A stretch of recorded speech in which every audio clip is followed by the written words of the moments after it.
I'm taking my mum to court. My mother has finally pushed me too far. I, a 34-year-old woman, cut contact with her back in 2021. She's always favored my son, and he became her golden child, so she started trying to use the school to see him without mine or his father's permission after I cut her out of our lives. We quickly put a stop to it by speaking with the school, and my son's father sent her a lengthy text telling her to never manipulate the school system to get to our son again, or we'd be taking legal action. And he let her know that we'd spoken to the school about this and they were very aware of our feelings. She was mostly quiet for a while after that, but I caught her following me once and I evaded her. She even traveled to another state where my son's father's family vacations almost every year during Christmas. Luckily, my son happened to not be there that year. Well, recently she started secretly volunteering at my son's elementary school. He's 10 years old, by the way.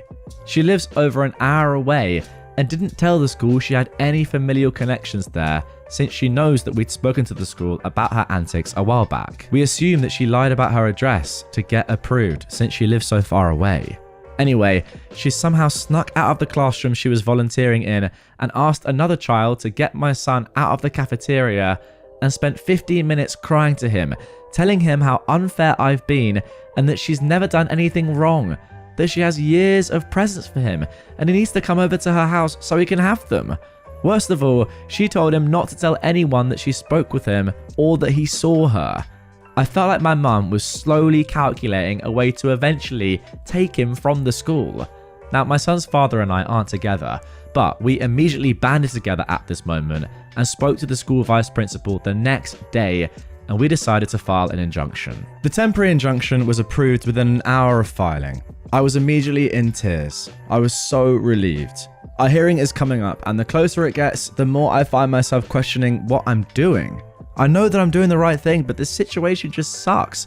No one should have to protect themselves or their children from their own parent or grandparent. It's such an awful feeling. I wish she would have just respected our boundaries, but she's clearly incapable of that. I tried so hard to make her understand my boundaries before I cut contact with her. Her entitlement to my son was disgusting. She demanded seeing him, talking to him, and got very nasty and angry with me if I didn't oblige or if I had other plans and couldn't fit her in. She would constantly slip and call him her son. I guess I'm triggered and back to childhood me, feeling helpless and scared. I feel bad that I've had to go this far. I feel terrible that she's been served. I know I shouldn't feel bad because she's probably more embarrassed and worried about how this makes her look more than anything. It's probably a long shot, but have any of you guys experienced anything like this? I've never been to court. Even when my son's father and I divorced, we were able to settle on our own. I've got no idea what to expect, and I'm scared. I don't want to see her. I don't want to hear her lie in court or cry and manipulate, but I know it's coming. This situation is heartbreaking. Well, there we go. I think I've saved the most entitled person of this entire episode for last, but with good reason, because there's a beautiful update coming that I'm going to get into in just about 12 seconds, count them down, and I think it just shows the beauty of Reddit and what an amazing place it really is. Just full of wholesome people. Has that been 12 seconds? I'm going to say yes. How did he do that? Edit. I'm trying my best to respond to each one of you, but I just have to say thank you all so much for sharing your stories, for guiding me, for giving me pointers, for helping me prepare, for keeping me grounded and rooting for us. I didn't expect to receive so much amazing advice, and I'm crying tears of pure gratitude for each and every one of you. You guys might be strangers, but I love each of you from the bottom of my heart. Just know that you've all played a major role in possibly saving my son's life, maybe even my own. Once I have an update, I will edit this post again and let you guys know how it went as quickly as I can. There we go. The beauty of Reddit and the community that it brings right there in one paragraph. Lovely stuff. And yeah, I mean, you might think that's a little bit dramatic, a little bit of hyperbole there, but realistically, I mean, she is literally stalking your son. What else could she do? She could easily abduct him. I think she's shown that potential. So, I mean, yeah, it's not really an exaggeration, is it? People of Reddit who have given this user, you know, real support and real tips and advice and maybe pushed her into getting this injunction in the first place or helping her deal with go to court, genuinely could have saved / could be in the process of saving her and her son's life. Now, at the time of recording, we don't have an update. This was just posted 2 days ago, so it's a very fresh story, but Let me know if you want me to look out for the update of this if one does come. I'll keep my eyes glued to this account, and yeah, if you want to see what happens next, comment down below. My daughter's entitled father is finally leaving us alone. Hey Reddit, this came up far earlier than planned, and while I'm happy to announce that my daughter and I are finally free, there's some sad news mixed in. So just to recap once again, I, now a 34-year-old woman, have a daughter who is 6 with Jeff, a 37-year-old man. We never dated, it was a one-night stand where protection failed. I never regret having my daughter, despite Jeff demanding me to end the pregnancy, then refusing to be involved for my daughter's first 4 years of life. 2 years ago, he reappeared demanding parental rights. Our country's courts deny that since he was not on her birth certificate, his decision, and he had never paid any kind of child support. It turned out he didn't care for my daughter. All he wanted was to use her as a replacement for a child he lost with his wife. Now, before I go to the update, I did get a lot of questions to answer. First of all, did I know that Jeff was married? Well, he wasn't when we had our one-night stand. 2, are you interested in Jeff? No, I'm aromantic, meaning I do not develop romantic feelings. I don't think that's a healthy mindset for a long-term partner, so I refuse to date. I was okay with one-night stands until I had my daughter. 3, why did you send information to Jeff? As in pictures, details and dates of birthdays, celebrations, etc. OP says, because my mother recommended it and she was absolutely right.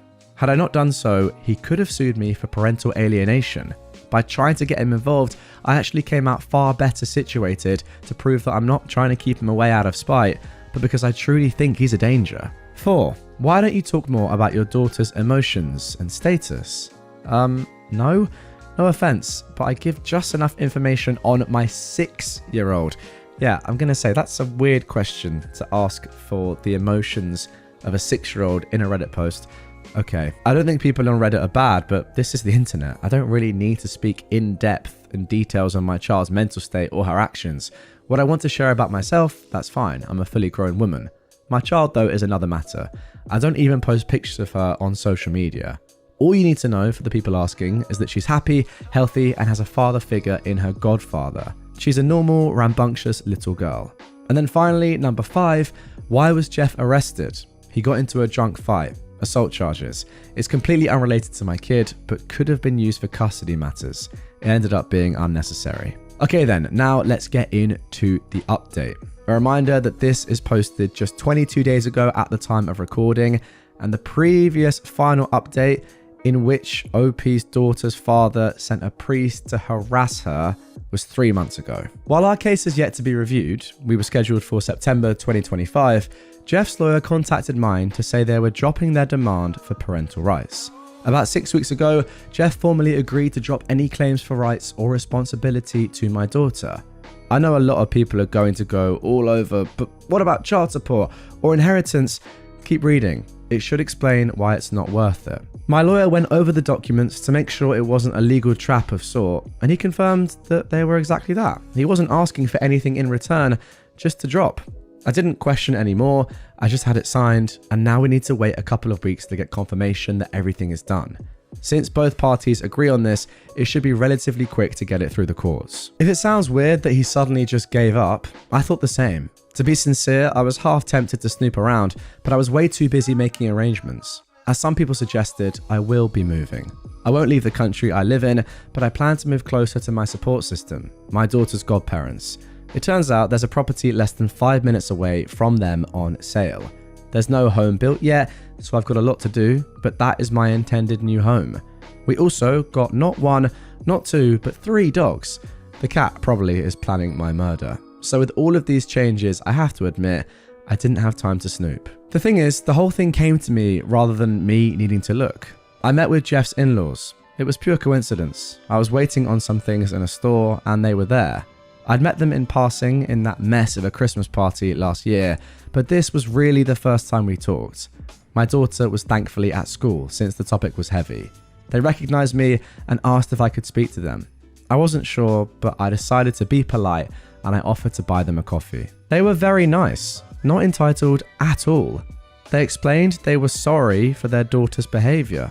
She'd not been the same since she lost her child. Those who called out that she was using her dead baby's name on my daughter were actually right. Oh my goodness me. So if you remember, guys, from the previous story, I guess the penultimate update now, or actually 2 updates ago, I suppose, Jeff's new wife was calling OP's daughter Gabrielle, not even close to OP's daughter's real name.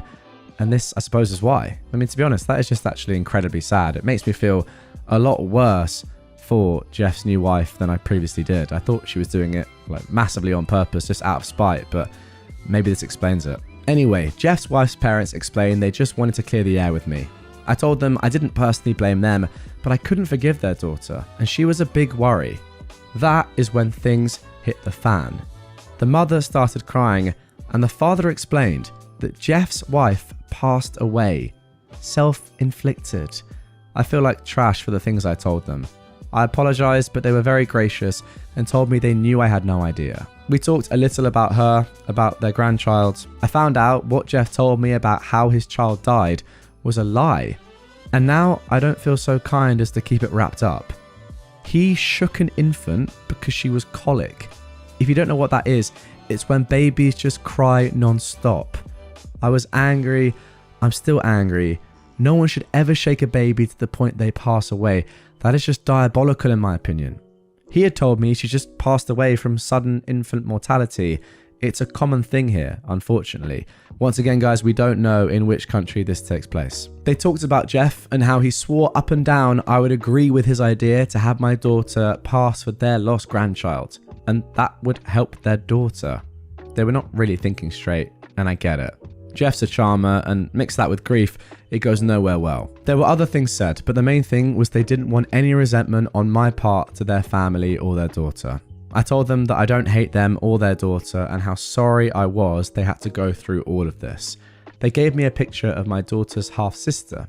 She was a very cute baby, and I plan to one day explain things to my daughter. I think it's important that she knows. I also know where Jeff's wife and her baby are buried. I think not yet, but when things aren't as raw as they are right now, I'll take my daughter to visit her sister. I called my lawyer after to give him these new details. He did reprimand me for speaking to the in-laws alone, but he understood the situation. My lawyer is a good friend of mine, and he tends to be very blunt when I make mistakes.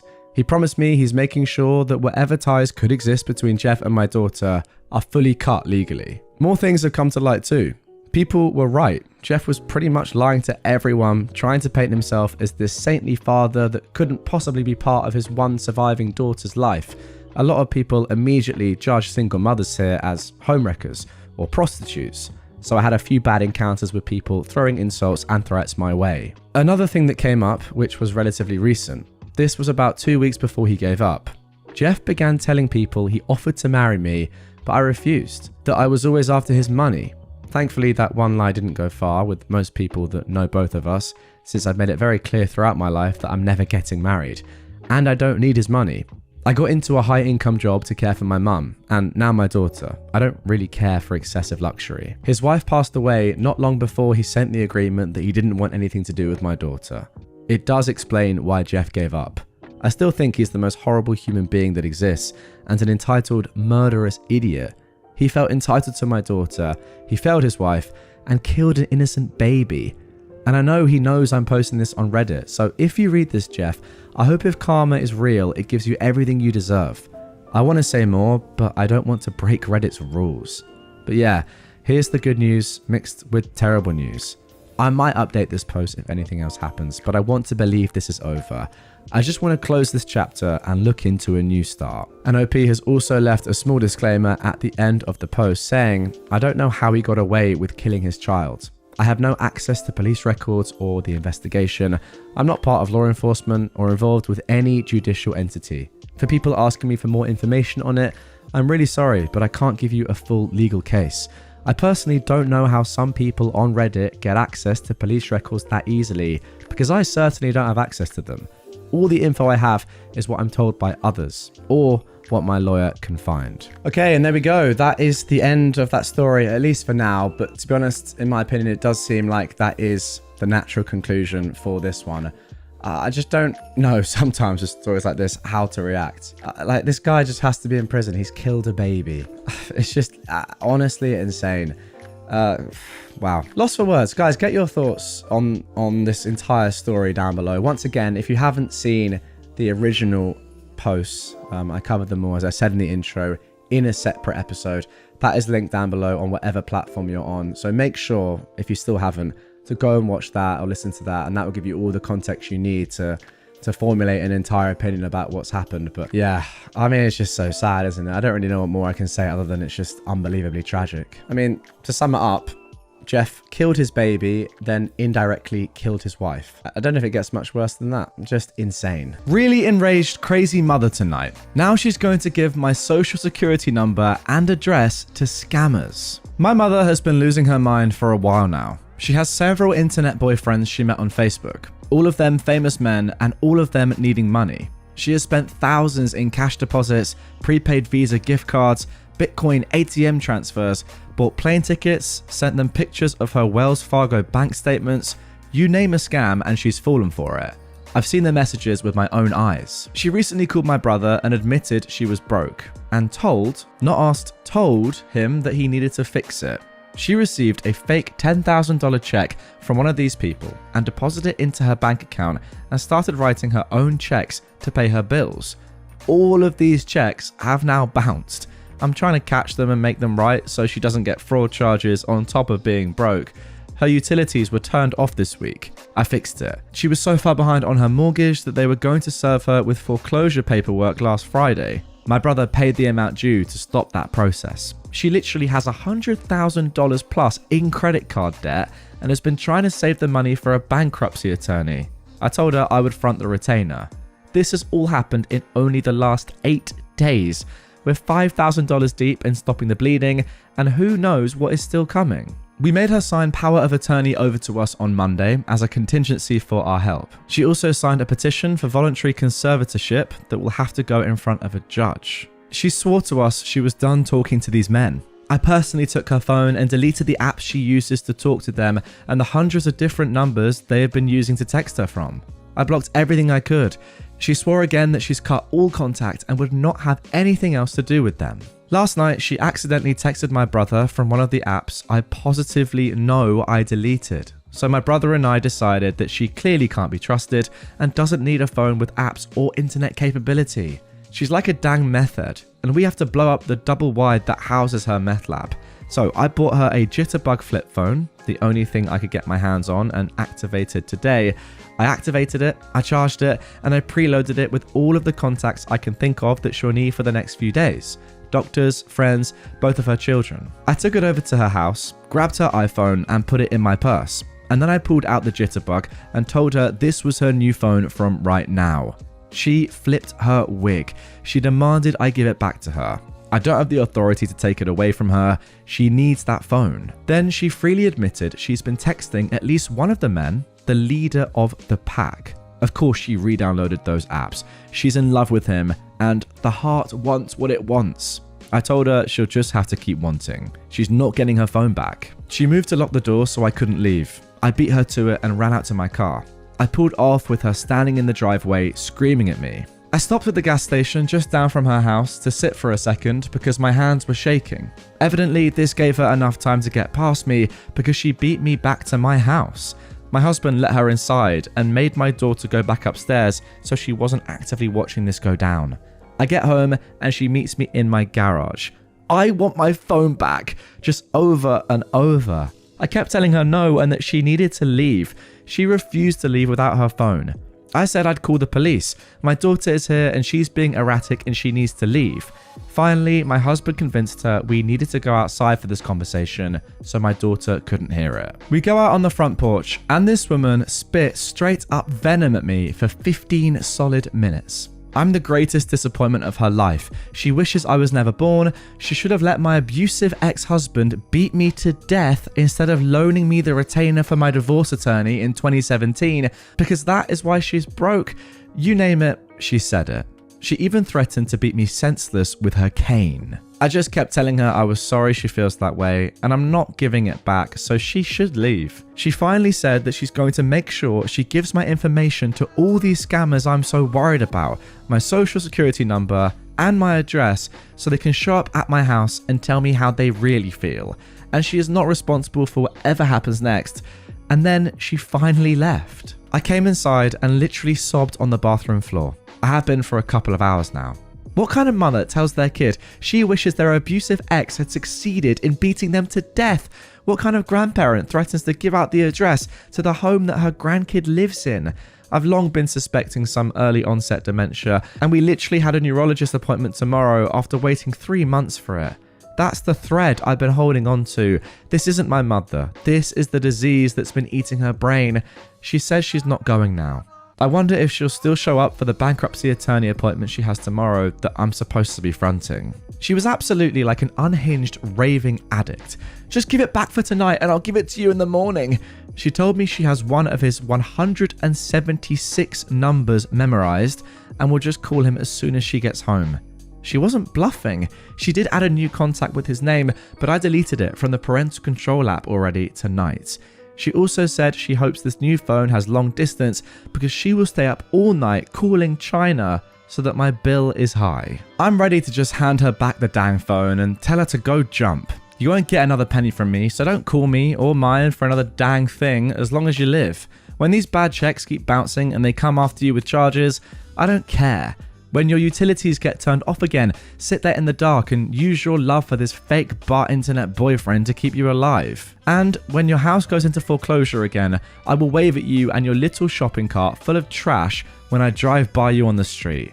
I'm just so done right now. So done. Oh god, there we go. That is just awful. Now, coming up, we have a part 2 to this, a continuation of this, where things somehow get even worse. But for now, I've just got to say, again, I don't ever really blame somebody for getting scammed. Yes, you could say they should know better, but realistically, it happens to everyone, and I know it's a bit mean to say, oh, come on, that was so obvious, even though it probably was, like in this situation. So I do feel like, you know, empathy and sympathy is the best way to go about these sort of things when they do happen. However, when the person that's been scammed has this sort of reaction, and is just completely like negligent to what's gone on, and cannot see that they're being scammed, despite it going on for so long and everyone around them saying, you're being an idiot now, you're letting this happen again and again and again. No, these people do not love you, they just want your money, and they're plunging you into a world of debt and darkness. Can you not see that? If they don't see that, then yeah, they've got themselves to blame at this point. It's ridiculous. And OP, I think you're doing your best here. You really are. I don't know really what else you can do apart from just call the police and the FBI, because if your mum is threatening to leak your social security and your address, that is endangering you. So, I mean, that is the only logical next step. Anyway, that was posted 2 months ago. And just 1 day ago at the time of recording, we got this update. I mean, it's not really an update, it's more an addition. But yeah, posted on r/EntitledParents just 1 day ago. Mum got scammed again, and now I'm done. My 68-year-old mother is losing her mind and has been for a while now. We knew she'd been conversing with several people online for over a year, most of which claimed to be famous men and all of which needed money for various things. We'd been telling her since December that she was being scammed. We tried involving DHR and the agency who helps protect seniors, all falling on deaf ears. Courts won't do anything without a medical diagnosis. Neurologist appointments take months, so we're just stuck trying to keep her from self-destructing until then. That is one thing that I failed to mention as well, actually, guys. If she does have a neurological disorder or disease, then I kind of take back what I've said, and she does need help. If she doesn't, then I 100% stick by what I said. But yeah, if she's not even willing to get a neurological appointment, then I don't know, it's tough. End of February, she finally admits she needs help. Okay, that is good. Actually, she called my brother and said she was broke and that he needed to fix it. But we'll say that was asking for help. Per the bank, her home was a few hours from going into foreclosure on the day we got the call from her, and her utilities were turned off the very next week. She has over $100,000 in credit card debt, most of it from sending these men pictures of every single credit card she has. She also gave them all of her bank account information and sent at least $30,000 in cash via Bitcoin ATMs or prepaid gift cards. I'm not sure I'll ever know exactly what she has spent on them, but I do know that she owes $7,000 in taxes this year from all the withdrawals she made to her retirement, which she freely admits she sent to these men. She also still swears every one of them are actually all the celebrities they claim to be, and still truly believes that one of them is the love of her life. My brother and I told her the only way we'd help is if she gave us power of attorney, which she did. We then caught up her house payments and reconnected the utilities. I've been going through her bills as I pay all of them and trying to help her budget, including finding her cheaper internet, TV, and cell phone plans so she'll be able to pay her own bills going forward on her fixed income. She has been beyond nasty to me every step of the way, telling me what a disappointment I am and she wishes I was never born. There have been unalive threats, to which she laughed in my face and told the police she would never do anything that dramatic. She calls me almost daily and tells me she fell, only for myself or the ambulance to rush over and have her admit that she wasn't actually hurt, but was hoping a trip to the ER would get her pain meds. I took her phone, created a new Apple ID, and had it set so she couldn't text or call anyone not saved in her contacts, and she can't add people or numbers or apps without my approval. That was the only thing, short of changing her number, that I could do to stop her contact with these scammers. She adamantly refused to change the number because she's had that one for 30 plus years, but she's still been getting hundreds of texts from 6-digit numbers, I'm guessing because she responded to them in the past, so they were able to get around the block. I've told her 1,000 times not to even open them, delete them, or send them to junk. She had hip replacement surgery this past week. While in the hospital, she received a text telling her she won a free oxygen machine. Call this number to claim your prize. She texts me and tells me she needs to add this number to her phone because it's a home health medical equipment company and she wants to talk to them about Life Alert, so I add their number. She calls and they tell her she just needs to give them her bank account information to cover the shipping, and she gives it to them. Then she calls to crow about her winnings. I call the same number and what do you know, I'm also an instant winner if I just give them my bank account information. Hit 0 to speak with a person, and now I've won a free year of DirecTV. Hit 0 again, and now I've won a free year of pest control from Terminix if I just enter my bank account information. So, a total scam that my mother has again fallen for while laying in her hospital bed recovering from surgery. Like the last 2 months didn't happen, like she's learned nothing from this whole experience. She doesn't even need an oxygen machine, but decided that since her parents had breathing issues at the end of their lives, and because it was free, this opportunity was too good to pass up in case she needs one later. She tells me just to call them back and cancel, because I'm sure the kind phone scammers will totally forget your bank account info if I just ask nicely. Beyond a shadow of a doubt, she's been showing signs of progressive dementia and is at moderate/moderately severe cognitive decline on the staging models. So I get it, this is the new normal for her. She no longer possesses the mental capacity to understand real from fake, and she will continue to fall for stuff like this as long as she is alive. And I can't do anything to stop it. I can just crawl along behind her and try to fix it while hoping she shows up to the neuro in May so I can get the courts to intervene. She'll always be a danger to herself and her own well-being, with the added bonus of being awful to me every step of the way. So, I've decided that I'm done trying to save her from herself. I'm opening another new bank account for her tomorrow and putting what little money she still has in it.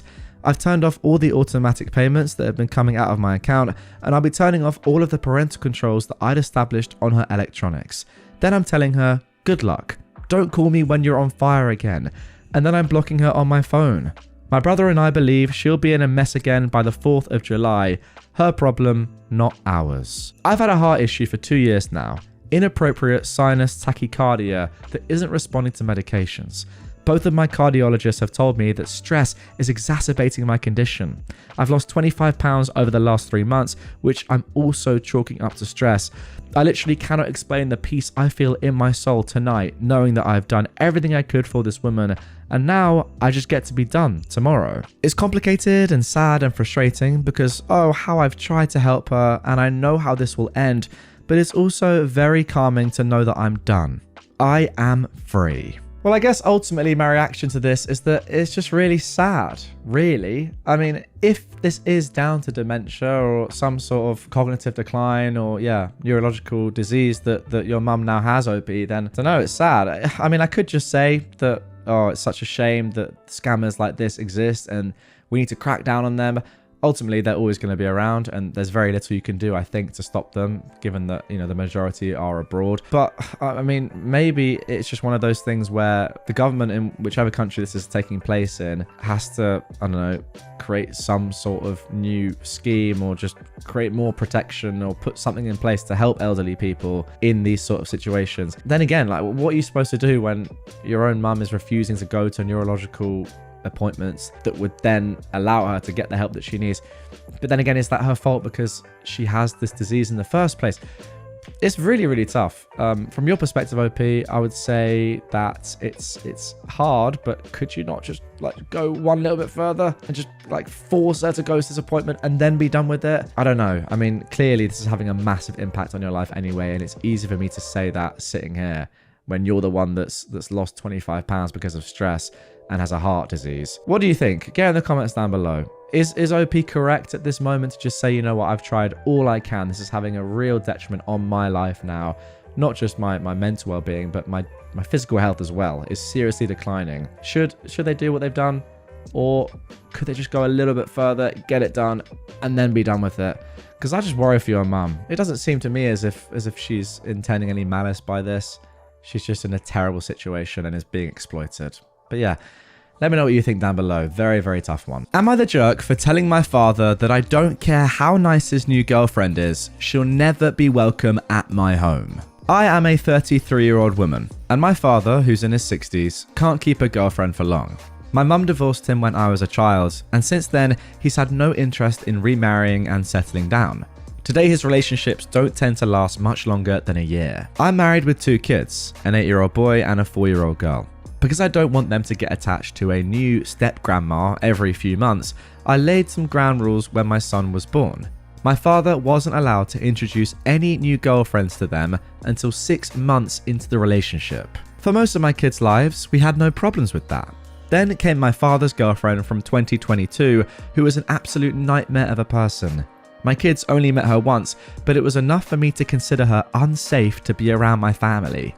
Though they later broke up, my father initially tried to justify her behaviour. Because of that whole affair, I changed the rule. He'd have to wait a year instead of 6 months before introducing a new girlfriend.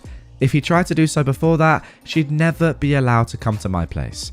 He protested at first because most of his relationships don't last that long, but I held my ground and he eventually agreed. He was with another woman for 9 months last year, and my children never met her. My father has been with his newest girlfriend for 6 months. I've never really met her because she lives an hour away. She is apparently kid-obsessed and has been asking him to meet his grandkids for a while. He's tried to convince me to make an exception for her for a few months, but I always say no and remind him of my rules. My daughter is turning 4 this week, and we threw her a birthday party yesterday. It took place at an event space our building has. My father showed up an hour late with his new girlfriend. I approached them to ask what he was doing. He said that his girlfriend was excited to meet my kids, and he thought the birthday party would be a good place to introduce them. Because they'd been together for half a year, he didn't think it would be such a big deal. I told them the girlfriend had to leave before my kids saw her. My dad tried to give other excuses, such as the fact that my stepdad, who's been with my mum for more than 20 years, was there, and said that if she left, so would he. I told him to be my guest, and they both left. Earlier today, my father called me. He told me off for kicking them out of the party. He said my rules were too restrictive and his girlfriend was a lovely person who deserved to meet my kids. I told him that not only do I not care how nice she is, but I'll also never welcome her at my home after the stunt he pulled. She can meet my kids after the 12-month mark, but not at my place. We fought for a while before he hung up on me. My husband and my sister, who's staying with us for a few days, witnessed most of the fight. My husband is on my side, but my sister thinks I'm being needlessly cruel to a woman that I've never met. So, am I the jerk? Now, there's a little bit more context here, which I think is very, very important before I get into my thoughts on this initially, before we then get into the update posted on r/EntitledParents. But OP has said that this is what happened to make her change the rule. So back in 2022, on our first meeting with my father's then girlfriend, the girlfriend slapped my 2-year-old daughter because she spilled a cup of juice on her lap, staining her white dress. We were across the room and weren't able to stop her until it was too late. When we confronted her, the excuse was that the dress was new and expensive. She refused to apologize. My daughter doesn't remember it, but my son witnessed the whole thing. My father only defended her when we kicked her out. He broke up with her the next day and apologized profusely. It took us a few months and a lot of talking things through to let him near our kids after that. Okay, so there we go. I feel like with that context now, we have the full picture and the rationale behind why OP has these strict rules in place. Now, I will say that I do actually agree with OP's sister. It is quite harsh on their dad's new girlfriend to not be able to see, you know, the kids for this length of time. I'd feel the same probably if I was the woman in question. She's probably like, you know, why am I not allowed to see your grandchildren? I've been with you for a long time now. Am I not allowed to see them? That's a shame. So I get it from her perspective. However, from your perspective, OP, it makes complete and utter sense. You can't trust your dad with his new partners. And I think that the example that we've just seen there is complete justification for why you can't. I mean, you just simply cannot let someone like that around your kids. And if you have any sort of potential thinking in your mind that a new person, a new woman in your dad's life might be, you know, there's even a 0.1% chance that something like this could happen again, then yeah, you got to stop it and have those strict boundaries. I think the person that is being punished here most is your dad, which is probably the right way of doing things. I mean, the fact that he didn't apologize until he was out of the house and it took months to reconcile is ridiculous. Surely you immediately just say, no, we're done. I'm so sorry. Let's try and move on as quickly as possible. But he didn't do that. Crazy. Now for him to have to explain to his new girlfriend the reasoning why she can't see his grandchildren, that is good punishment. And I would say it's tough for him to have to do that, but he's put himself in that position. So that's on him. But anyway, as I mentioned before we got into this one, there is an update to this posted on r/EntitledParents just 24 days ago. So let's get into that. All right, so OP says, I've mostly solved the situation since I posted on r/AmITheJerk. There are some things though that I think I should clarify about my relationship with my father first. I can't be the first to say this, but Reddit is by no means a place to accurately describe any type of relationship in full detail, especially a familial one. So those who said I don't like my father or don't approve of his lifestyle are jumping to conclusions. I love my father very much, and I'm grateful for everything he's done for me. But yeah, he's a jerk. We've had a rough relationship since I was a kid. It got much better after I moved out, mostly because we both realized we wouldn't have any relationship whatsoever if we didn't make efforts to change. As much as my father has become a better person, he still has some extremely narcissistic tendencies that make themselves obvious every now and then. The one that's the most relevant in this situation is the fact that he is terrible with boundaries. I came up with a metaphor in the comments on my previous post that I think illustrates this. He wants a door. I give him a window instead. He says he's fine with the window. Next thing I know, he's throwing rocks at the window until it's big enough to be a door. Yes, that is actually a very good metaphor. Not the best metaphor I've ever written, but I think it applies. You know what? No, I like it, and I think it makes complete sense. And I want to add that one of the main reasons our relationship was so rocky when I was younger was because I had no means of restoring the window. Now that we don't live together and I pay my own bills, it's gotten easier to either stop him from throwing the rocks or not give him windows in the first place. And I, for one, hope this analogy continues throughout the rest of this post. On that note, my father is a pretty hands-on grandfather. We only see him once a month, but he FaceTimes me frequently and the kids love him. So introducing new girlfriends as grandpa's friends, as many suggested, wouldn't work.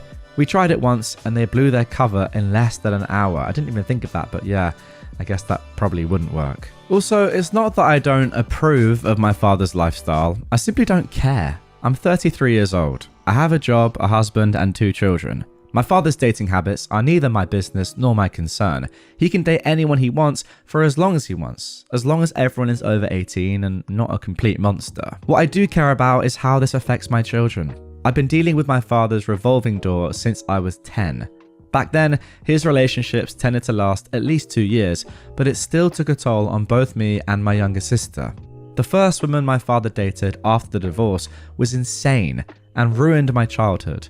The next one was amazing, but didn't stick around for long. The following one was unpleasant. The list goes on. I don't want my children to go through this lack of stability. I'm carrying that baggage. They don't need to know how heavy it is. The last thing I want to add here is that my father has another major problem. He is obsessed with both pleasing everyone and the idea that I have to please everyone. That almost ruined our relationship completely when I was younger, and sadly, he hasn't really let go of that yet. The former is why he defended his 2022 girlfriend. OP explained that in the edit of the previous post that I read, and the latter is the reason he was so angry at me for banning his new girlfriend after the party fiasco. Alright, so on to the actual update. My father and I had a minor fight over the phone about what happened at the party on Monday. 2 days later, his new girlfriend called me. She asked me why I'd banned her from my home before even meeting her or introducing my children. I told them to leave before the kids saw them. I asked her if she knew about my 12-month rule. Not only did she know, but she also insisted that my father break the rule anyway. She said she was great with kids and knew my children would love her, so she thought it wouldn't be a big deal for me to make an exception for her. Yet that is a massive, massive red flag. Surely, if you knew about the rule, you would respect it first of all, then at least try and make a relationship with OP and show her through, having conversations, having great times over a couple of months or whatever, that you are a nice person, and then you'd hopefully show her that you are ready to meet her children, and yeah, maybe then she might change her rule and her boundaries. But you wouldn't say to your husband or your boyfriend, oh, you need to just break these rules, they're stupid anyway, and I'm great around kids. Really, really weird, and I guess is a good reason and a good showing as to why those rules exist in the first place. Kind of mad. I came very close to hanging up on her when she said that, OP continues. The whole reason I even came to Reddit was because I thought I was being unfair to her, but this made it clear to me that she was also in the wrong. Yeah, exactly. Instead, I decided to explain the 2022 incident. She didn't know about it. When I was done, she said she understood why the rule was created and apologized for trying to break it. Okay, that's good at least. I called my father the next day and I told him about the chat I'd had with his girlfriend. He confirmed everything. He took her to the party because she wanted to go and he wanted to make her happy. We had a very long discussion that almost escalated into a fight. I reminded him of the reasons my rule existed. The only one he truly deemed valid was the 2022 incident, which he's still ashamed of. The discussion touched many other topics, but the main one was that my children are the priority. I told my father that my main concern is protecting them, and I won't hesitate to cut anyone off, including family, if it means doing so. In the end, he agreed to deal with the consequences. His new girlfriend will be allowed to meet my kids at the 12-month mark, but she won't be welcome at my place. But if he tries to pull this stunt again, they'll both be cut off. We ended the call on a cold note, but he called me again on Friday. He apologized for everything and said I was a great mother. I can tell when he's being sincere at this point, so I accepted the apology. Knowing my family, I don't think there'll be any problems with this for a while, and if there are, I've got it covered. I think this will be my last post. Thank you all for the support and encouragement you've given me. Yeah, to be fair, I think that is the thing that shines throughout this entire post, the original and the update, is that you just know exactly what you want, OP, and you're not taking any trash from anyone, even your own father, even his new girlfriend. You're just like, no, it's my life now. I had this not great childhood with you controlling it and you having random women that just weren't very nice to me, and that was terrible. So no. This is my life now. This is my family. I'm doing exactly what I want and what I think is best for them. And that's it. Simple as that. You're either on board with that and you can come along for the ride, or if you're not, then I'm cutting all ties and you're not going to be a part of this. I love it. It's how you got to be, but a lot of people struggle to be exactly like OP. So yeah, respect. All right, now on to our next Entitled Parents story. This one is a little bit more lighthearted, but it's kind of mental. Let's get into it. So, apparently it's my fault you go to Dunkin' every day. First, let me say that I am honored that I have this much power in my co-worker's life. I had no idea, and apparently I'm using this power for evil instead of good. Story time. My co-worker is extremely behind on bills because her college-aged daughter uses her credit card, and she racked up thousands in food-related charges in under one semester. Over 5,000. Oh my goodness. My co-worker still gave her the card the next semester because she couldn't have the daughter walk to the dining hall and have food she didn't like, but was the food that she already paid for, and didn't want to cook in the kitchen even though she paid for a weekly grocery delivery from the grocery store.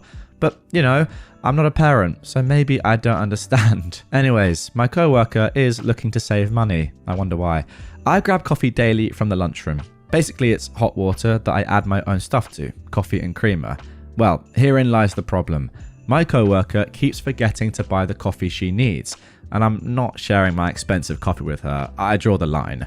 Now, by forget, I mean she runs to the grocery store almost daily because she needs cereal the day they run out of the one they like instead of eating the other one in the house. Again, not a mother, so maybe this is normal, but if I tried that with my mother, I would not have eaten cereal. So instead of just going on Amazon like a normal human being, she needs to grab Dunkin' every morning. Now to the part where I am costing her money. We have free coffee downstairs and free cream, but again, it's downstairs.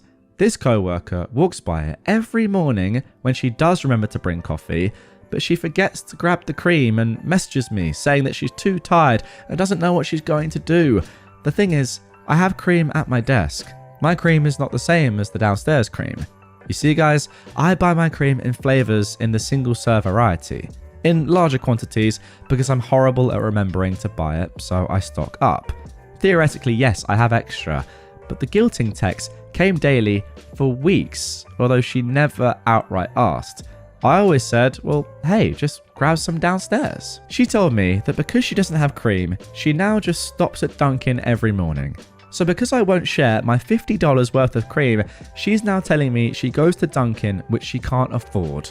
I can see where the daughter gets it from.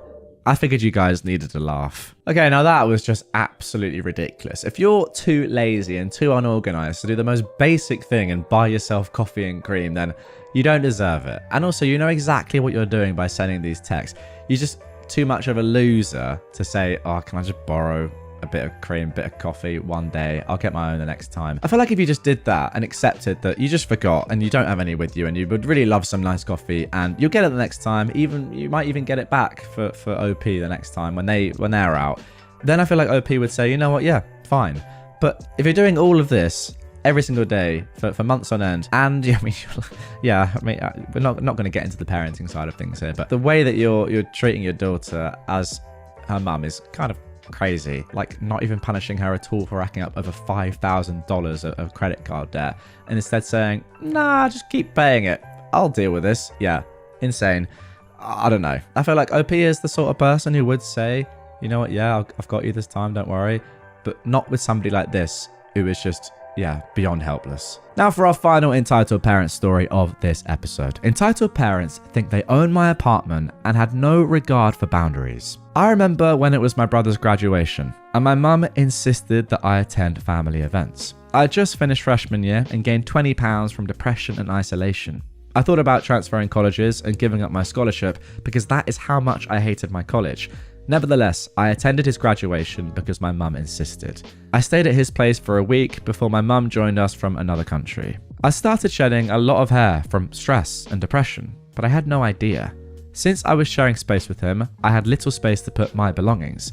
My hair shedded in the bathroom, but I didn't notice it, and it happened for a couple of days where my hair sat in the bathroom.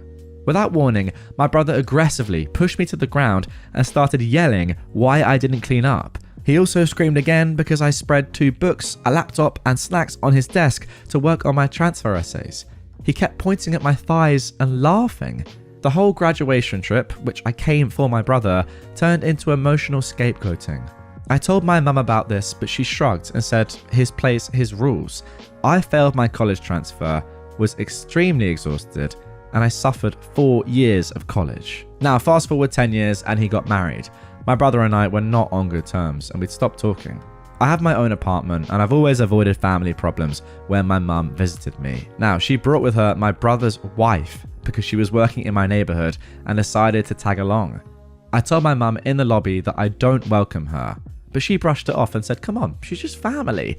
My mum kept pushing to let her and the wife in, and I had to push them back away from the door. I finally snapped. My whole family started knocking me after this incident. My brother even said he's going to name his child after me, and they all started laughing. They've got no respect for me and my physical boundaries at my own apartment, including my mum. What happened to her house, her rules? My mum just shrugged again and said, oh, don't you worry, she doesn't even want to come to your house. What the heck is wrong with her? Yeah, pretty sad way to end this episode, not gonna lie. I mean, that's not really entitled, that's just bullying. Like, you're just being bullied by your whole family, and it sounds like you have been your entire life. Can't really sugarcoat it, my friend. I mean, the easy option, I guess, for me to say when I'm sat here in my room is just say, yeah, cut them off because they just sound like terrible people. I don't really know how easy that is in reality, but yeah, you are just being bullied by your own family. I mean, guys, comment down below. Isn't that just what's happening here? I don't see any other way in which that's not what's going on. So, yeah, pretty tough, but hey, pretty brutal end to this one. Parents had me sign over $200,000 of inheritance. When my grandfather died during COVID, I received a legal document asking to sign over $200,000 from my grandfather's insurance policy so my parents could receive that as well as their $200,000. My brother also received a letter. My parents didn't talk to me about this, so I sent a text asking about it, and I got a response saying I needed to sign the money over because my grandfather spent all their inheritance at the end of his life. They were entitled to his insurance policy because they needed a house.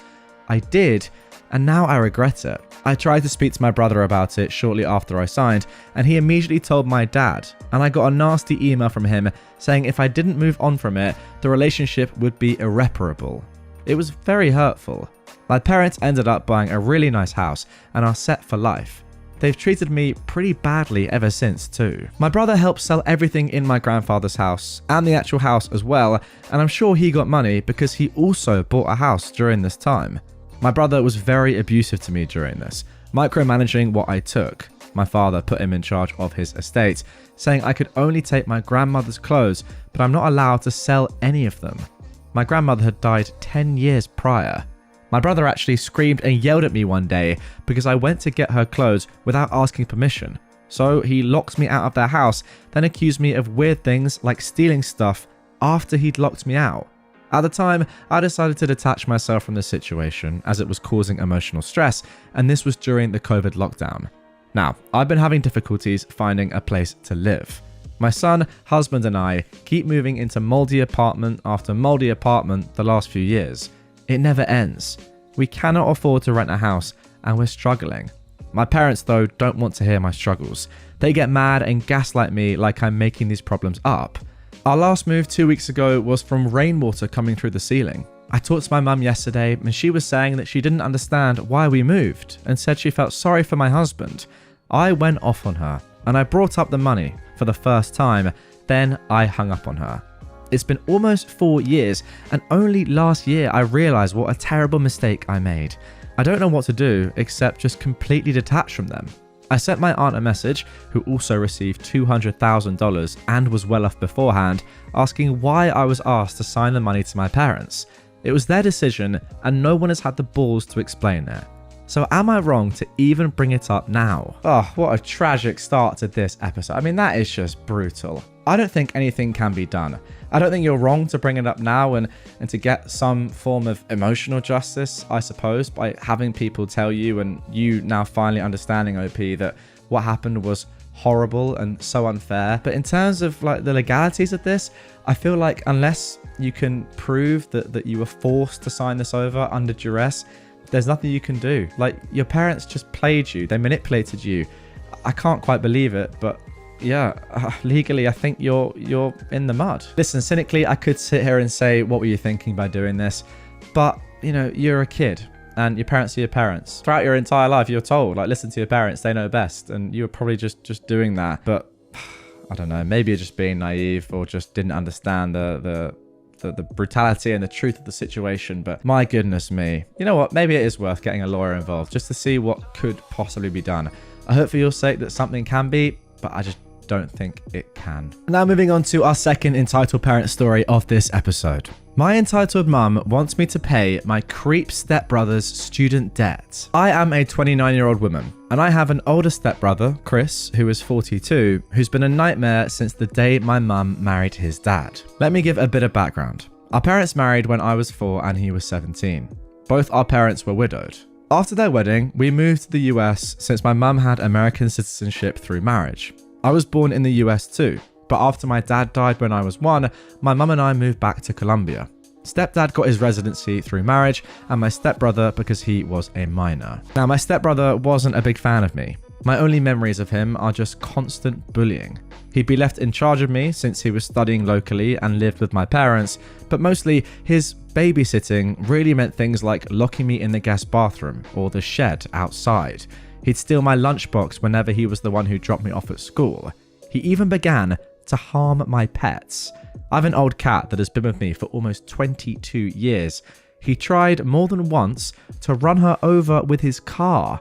My parents never believed any of it. He's the classic golden child. My mum absolutely wanted a son instead of a daughter, so my stepbrother took priority over me. The bullying just kept getting worse and creepier. He had this long key for the bathroom. The door was designed so in case it got locked by accident, one could open it by inserting a long stick or key through a small hole on the outside. He would use it to walk in on me showering. My underwear would disappear sometimes, and I know for a fact it was him. He also started taking pictures of me sleeping. One night, I woke up to him taking care of himself next to me while I slept. I yelled, obviously. My parents came over, but he wasn't in trouble. I was for tempting him. I was 14 when this happened. He was 27. Oh my goodness me. No one helped me, and he got bolder until he did something I'm still in therapy for when I was 16.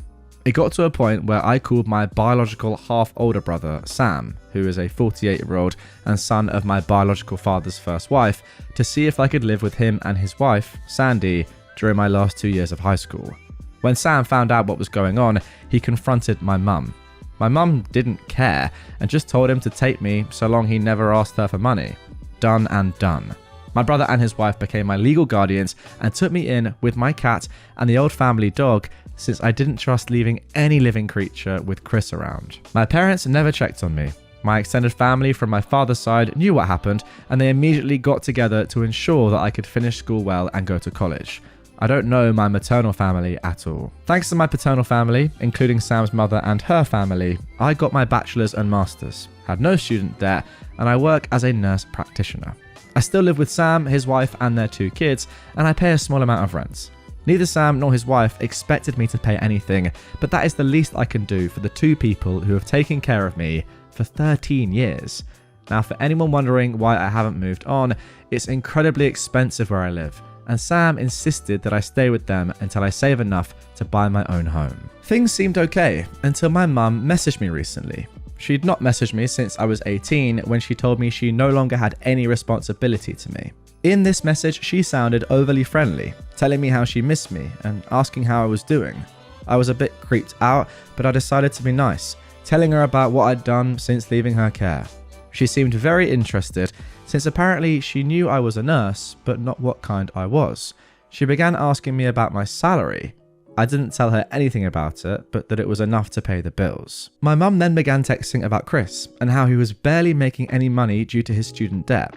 Apparently, Chris never finished a degree, jumping from career to career. He's now working in my stepdad's used car business as a salesman, but most of his pay went to pay the substantial student debt that he got over the year. I told my mum how sorry I was that Chris was having a hard time, and I wished him luck. That is when my mum finally got to what she wanted. She texted me saying that I needed to pay his student debt so he could finally begin to make the money he deserves like the man of the family. I just turned off my phone. When I got home, Sam was surprised since I was usually the last to arrive. Sandy wasn't home yet. I told Sam what happened and I showed him my mum's text messages. I don't think I've seen Sam this angry ever. He told me to block my mum, stepdad, and Chris if I hadn't done so yet. After talking with Sam and Sandy, I called my boss to ask for the next day and the one after off. This gave me a 4-day weekend, including the days that I'm normally off shift. My boss was more than okay with this and told me to just take it easy and let her know if she could help. This backfired because the next day my mum and Chris decided to come to Sam's house to speak to me. I was alone since Sam and Sandy were at work and the kids were at school. I immediately called Sam and told him what was going on. He told me not to open the door and that he was on his way. My mum spent the whole time screaming that I owed them for raising me and that my sweet brother deserved the money. Chris was going around trying to find a window or door unlocked. There weren't any since the windows have safety bars and the only other door is in the closed garage and one in the yard. The yard one was locked, and just in case, I locked the one in the garage. I won't post what he called me when he saw me from one of the windows, but basically, he pretty much told me they should have thrown me away when I was a baby since I grew up to be a B. He pounded in one of the windows so hard that he actually cracked the glass. Eventually, he gave up and went back to the front door, clearly trying to kick it down. I didn't have anything to worry about. The door was a security door, but I was still very scared.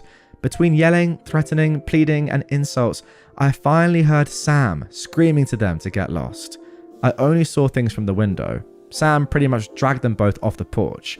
They got to a point that I couldn't hear, but I saw my mum and Chris pale and look scared before they pretty much ran to their car and drove off way past the legal speed limit. Sam came in a little bit after and immediately went full overprotective brother mode, asking me if I was okay. He kept saying sorry and hugging me. Sandy arrived almost immediately after, and she looked like she was about to commit a felony. Apparently, Sam threatened him with filing charges for what he did to me when I was 16. My brother's ace, my stepdad, was willing to testify against his own son. That seemed enough to get Chris off our backs, but not my mum. Since then, it's been 3 days, and my mum has sent texts, called non-stop with various numbers, and rallied a group of people who are supposedly my maternal family to harass me for money. She claims that money should legally be hers since she's my mother, that it's my late father's missed child support. Sam's helping me find a lawyer to get a restraining order on my mum, and I plan to take my stepdad's offer to testify by pressing charges against Chris. I can't say I can forgive him for not stopping his son, but I appreciate that he's at least trying.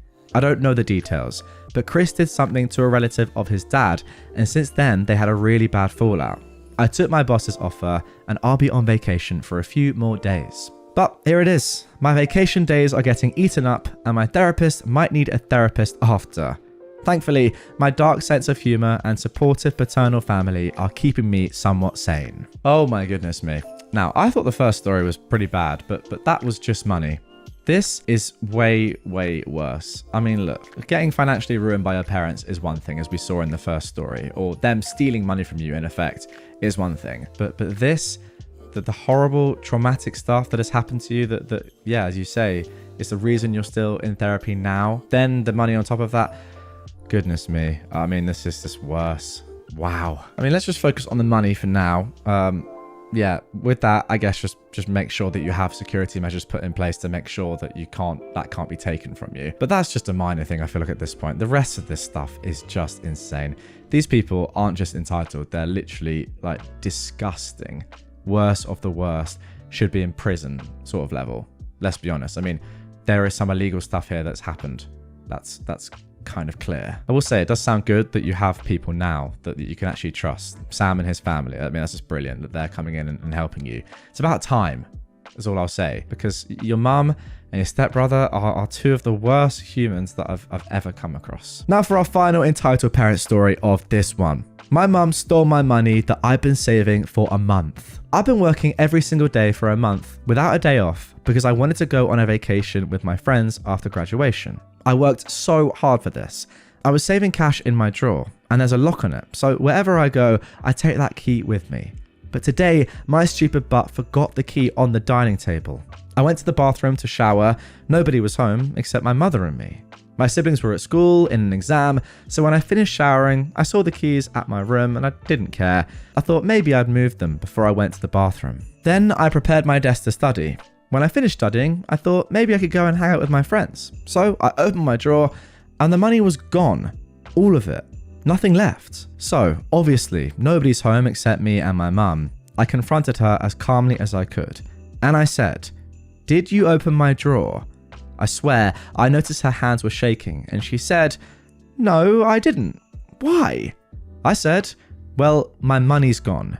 She said, "I didn't take anything. Someone's stealing my money as well. Or maybe you dropped it somewhere like you always do, you careless donkey."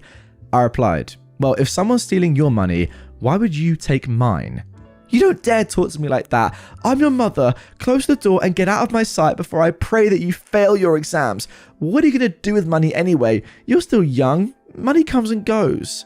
I didn't know what to say, and I went back to my room and texted my dad and told him what happened, and he still didn't respond to me. My final exams are in 2 weeks and I can't work anymore. And me and my friends, were planning that on the last day of the exam, we'd head straight to Sharm el-Sheikh.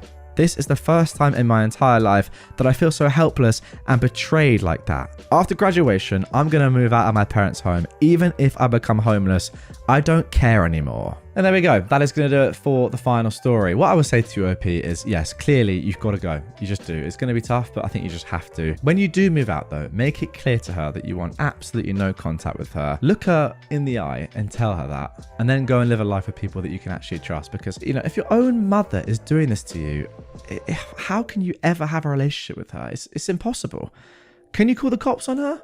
I don't know. Maybe not, because she's your own mum, but it is technically your money. Yes, it's in your house or her house, but it is your money and she has stolen it from you. That is illegal. I don't know. It depends to what level you want to go. But again, I think it is probably worth getting legal involved in some way, because what's the worst that could happen? Oh, actually, to be fair, OP has said in the comments down below, in a reply to a comment saying, can you call the cops? That's an amazing idea. I'm going to try it as soon as she gets home. Thanks, man. Well, there you go. I mean, I will say, even if you don't get anything done, like, you know, legally, telling your mum that you've called the police on her and being completely serious with her might make her just give it back to you anyway. Now, yes, that's not going to solve all your issues, but at least you'll have the money back. Hopefully, she'll just crumble and say, oh, don't worry, don't involve the police. Please, you're my son, etc., etc. Here's the money. I'm so sorry. Now, still move out, still get rid of her, still never talk to her again. But yeah, at that point, at least you have the money. Or you can go the other way and don't tell her and then just have the police come around and arrest her and charge her. That's the level. I mean, it's up to you where you want to go with this. But the more I think about it, the more I feel like police need to be involved. My entitled brother threw a massive fit just because he was mad I bought a house. Yeah, so I'm aware of several similar stories involving entitled family members wanting houses they have no claim to. But I guess this stuff really happens. And it's no picnic when it does. I suddenly became a homeowner some time ago because a friend of mine's grandfather was moving to Florida and his house was ripe for picking. I knew the old man well. RIP, he passed a few months later from a sudden stroke. Anyway, he offered the house and property to me for $200K. I practically ran to the bank to apply for the loan. The house is a manufactured home from the 80s, but it was remodeled repeatedly by the former owner and has a separate garage building. The home and property could have gone for more, but he offered the house to me because he knew I'd take care of it. I had $30K saved that made a good down payment, and I was happy to leave my apartment. I'd wanted to eventually move out of there after what my cheating ex did anyway, but that's a story for another time. As for my brother, well, he went bonkers when he found out I bought a house. He had this repeated history of copycatting me for the past decade, but there was no way in heck he could copycat buying a house with his terrible credit and inconsistent income, and he got in an argument with me over how I was just trying to make him look bad by doing something he couldn't. No, I just wanted a dang house, and the price was too good to refuse. Then he told me I should have turned it down because he had no good reason. I could practically see his screws getting looser with every dumb excuse he made as to why I shouldn't have done it. But I pointed out all those excuses were just because I did something he currently can't. And when I bought the house, it had nothing to do with him. I just wanted to be a homeowner for the security and extra space. I finally don't have to store my camper at my parents' house, and I have a garage that I can store stuff and tinker in. I bought a camping cot, he bought a camping cot. I went to the gym, he went to the gym. I bought good booze, he bought good booze, or stole it from me. I bought a new TV, he bought a new TV. I bought a truck, he bought a truck. I bought a camper, he bought a camper. I bought a used portable DVD player. Guess what? He bought a used portable DVD player. I went camping in a specific place, he went camping in that specific place. I bought a house, he 404 error, insert tea kettle noises and Benny Hill chase. He also acted like a complete child towards me when he built his mini ram thing. He actually confronted me and said it was cooler than my boring Tundra because it was something original. I swear, he did the dumbest mods to that vehicle, like putting twist studs in the suspension coils to raise the ride heights. Well, after weeks of openly fuming about me being a homeowner, my brother suddenly acted like he had another brilliant idea. He wanted to move in with me. I laughed at him.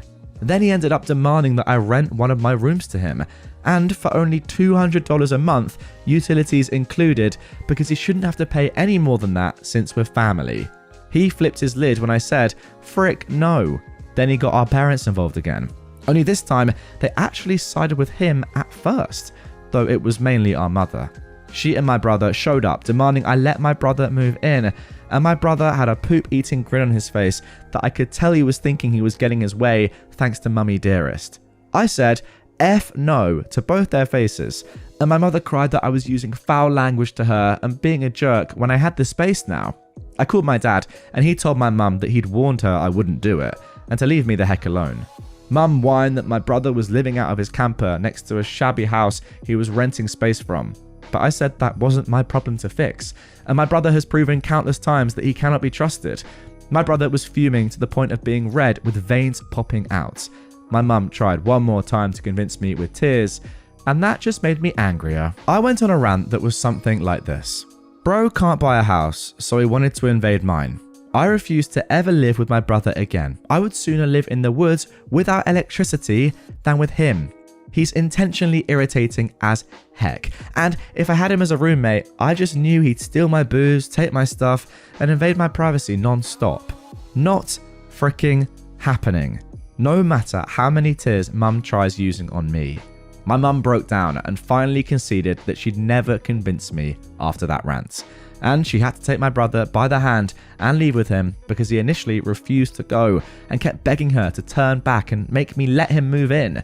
And then I yelled to him that it was a laugh that he called me a mama's boy before, because he'd become exactly that. And this was just at the time he tried to get our mother to make me trade vehicles with him because he felt ashamed to be driving a minivan. He yanked away from Mum, then told me to go and screw myself and the horse I rode in on.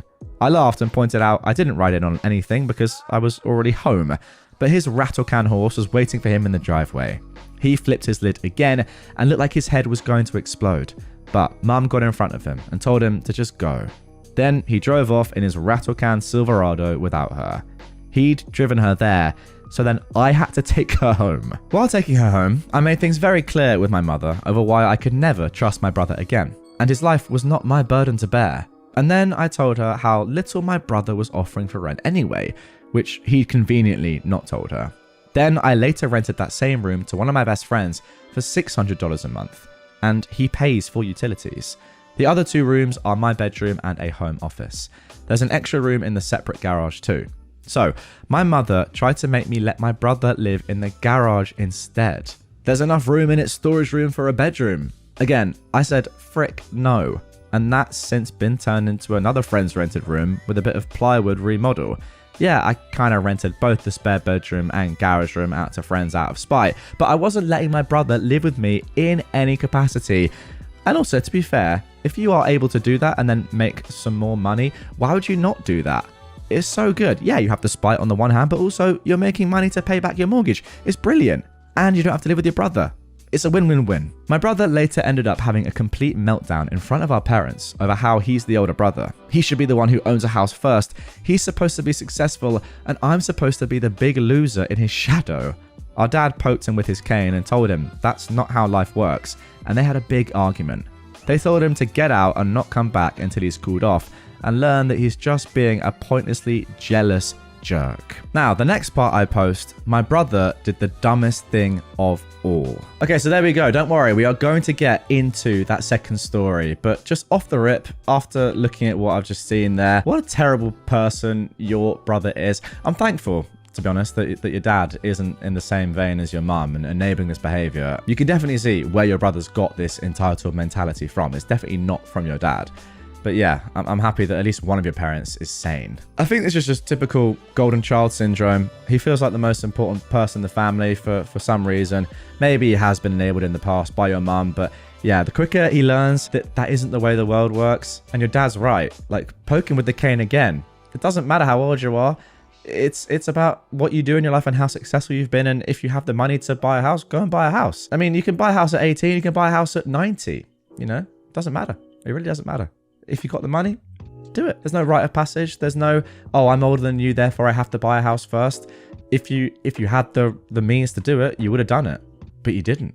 That's tough. So anyway, here is that second post which OP referenced at the end of his first one. The time my brother got petty revenge on a neighbor with a chocolate turd. Yes, a chocolate turd. When my brother and I were growing up, he wasn't so bad. We had at least 4 different families live in the house next door since it was a rental. Well, the family that lived there around the time I was 12 were just awful people. And they intentionally trained their dog to poop in other people's yards.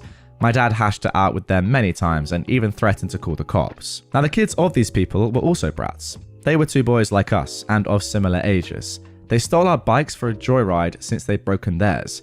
My dad had to make the parents return our bikes, and then we got called snitches. Fortunately, both of these boys were just as hated at school, so they eventually stopped talking to us. After months living next door to these people, their dog was still pooping in our yard. They were forced to clean up the poop several times, and another neighbor did call the cops on them about their dog. One day, we find out their landlord was not renewing their lease, and they were to be gone in a month. My brother, the schemer he is, took some chocolate candy bars and carefully melted and shaped them to look like turds. They were fairly convincing looking as dog poop from a distance. My brother set up the fake poo in our front yard and then waited for the family to get home. Then yelled at them that their dog did it again, then proceeded to eat the fake poo right in front of them. One of them threw up, and then they all threw up. And my brother milked it by talking about how tasty it was in detail. We didn't find any poop from their dog in our yard for the next couple of weeks before they moved out.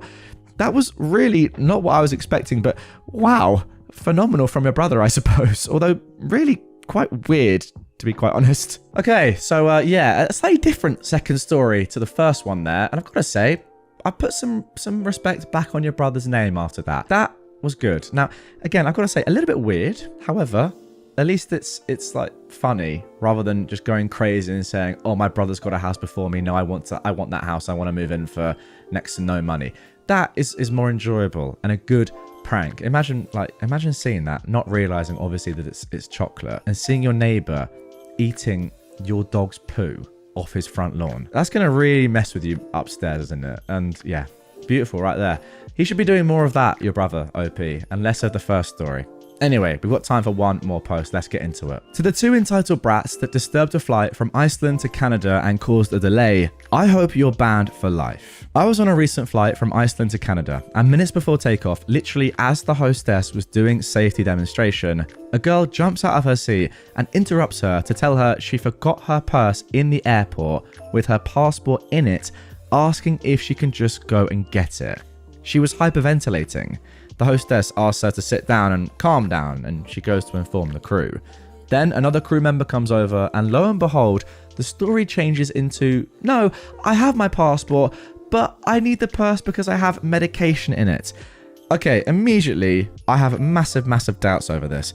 I don't think you can get onto a plane without having your passport. I mean, when you go through the final gate, everyone has their passport checked, right? It would be impossible, I think, to board the plane without having it, unless you somehow dropped it, in the gangway after that, or up the stairs onto the plane or whatever.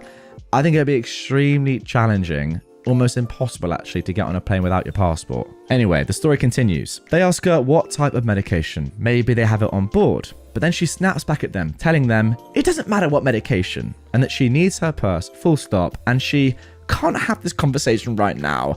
What the frick? Yeah, I mean, when are you going to have that conversation if you can't have it right now? Isn't this the perfect time to have it? Later, they informed her that the ground crew searched the gate where the girl told them the purse would be, but they found nothing.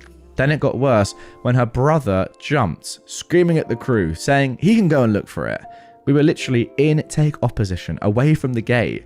The crew informed him that they can't allow him to do that. Then he charged out of his seat, demanding to speak to the pilot, saying, I'm a pilot, and I know what can be done.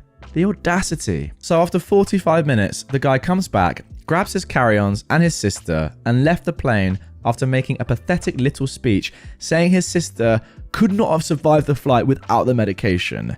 At this point, everyone else on the flight was just like, get the frick off, dude. No one wants to hear this trash. Later on, the captain informed the passengers that they were kicked off the plane because the purse was found, but there was no medication in it. And then the crew had to manually confirm the belongings of everyone on the plane to make sure these two did not leave anything suspicious behind, causing everyone to freak out over a potential security threat, considering the BS story the two morons told. Oh my gosh, that is such a good point that I didn't even think of. Yeah, it makes complete sense. That would take ages. So the whole ordeal caused the flight to be delayed by an hour or so. But it was infuriating to see how rude they were to the lovely crew and how entitled they thought they were to everyone's time. It was a packed flight with families and kids on board. She probably just didn't want to lose her purse, knowing that if she made up a whole sob story, they'd just go and get her bag and hand it to her, no questions asked. Keep them off flights, please. Yeah, I agree. It's definitely people like this that should be banned from flying. It's just so entitled, so selfish. You just have no right to ruin everyone else's day and flight just because you were stupid enough to leave your purse behind in the airport. That's on you. It just is. Also, who knows? I mean, if you do the right things and yeah, fair enough. Say to the staff, oh, I made a mistake. I left my purse at the gate. Can you just ring and have someone collect it and then I can get it another time, or it could be sent to you, whatever. That's fine. But don't ruin everyone's day and cause the plane to be delayed and, you know, all this other stuff just because you're an idiot and left a belonging of yours behind. I mean, yeah, the top comment here literally is, the irony is, if the purse was going to be found, as it was, the airline probably could have arranged to have it sent to them on the next flight. They didn't need all that drama. Exactly. It doesn't even matter like that much. You'll get it back. Why lie about first your passport being in it, then life-saving medication that clearly was absolute BS? It's just all a load of rubbish. And yeah, I genuinely do think they should be banned, at least from the airline.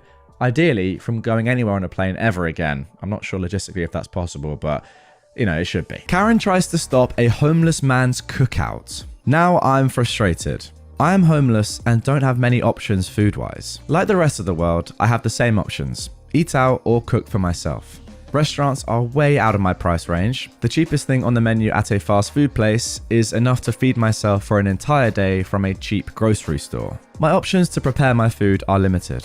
I don't cook back at my camp. It's too dangerous and attracts too much attention. So I use the fire pits located in many of my city's parks. FYI, they are legitimate fire pits meant for picnics and for the public to use. Today it was going to rain very early, so I went to the pit I use regularly to cook my breakfast, lunch, dinner, whatever it is. I only eat once a day, early.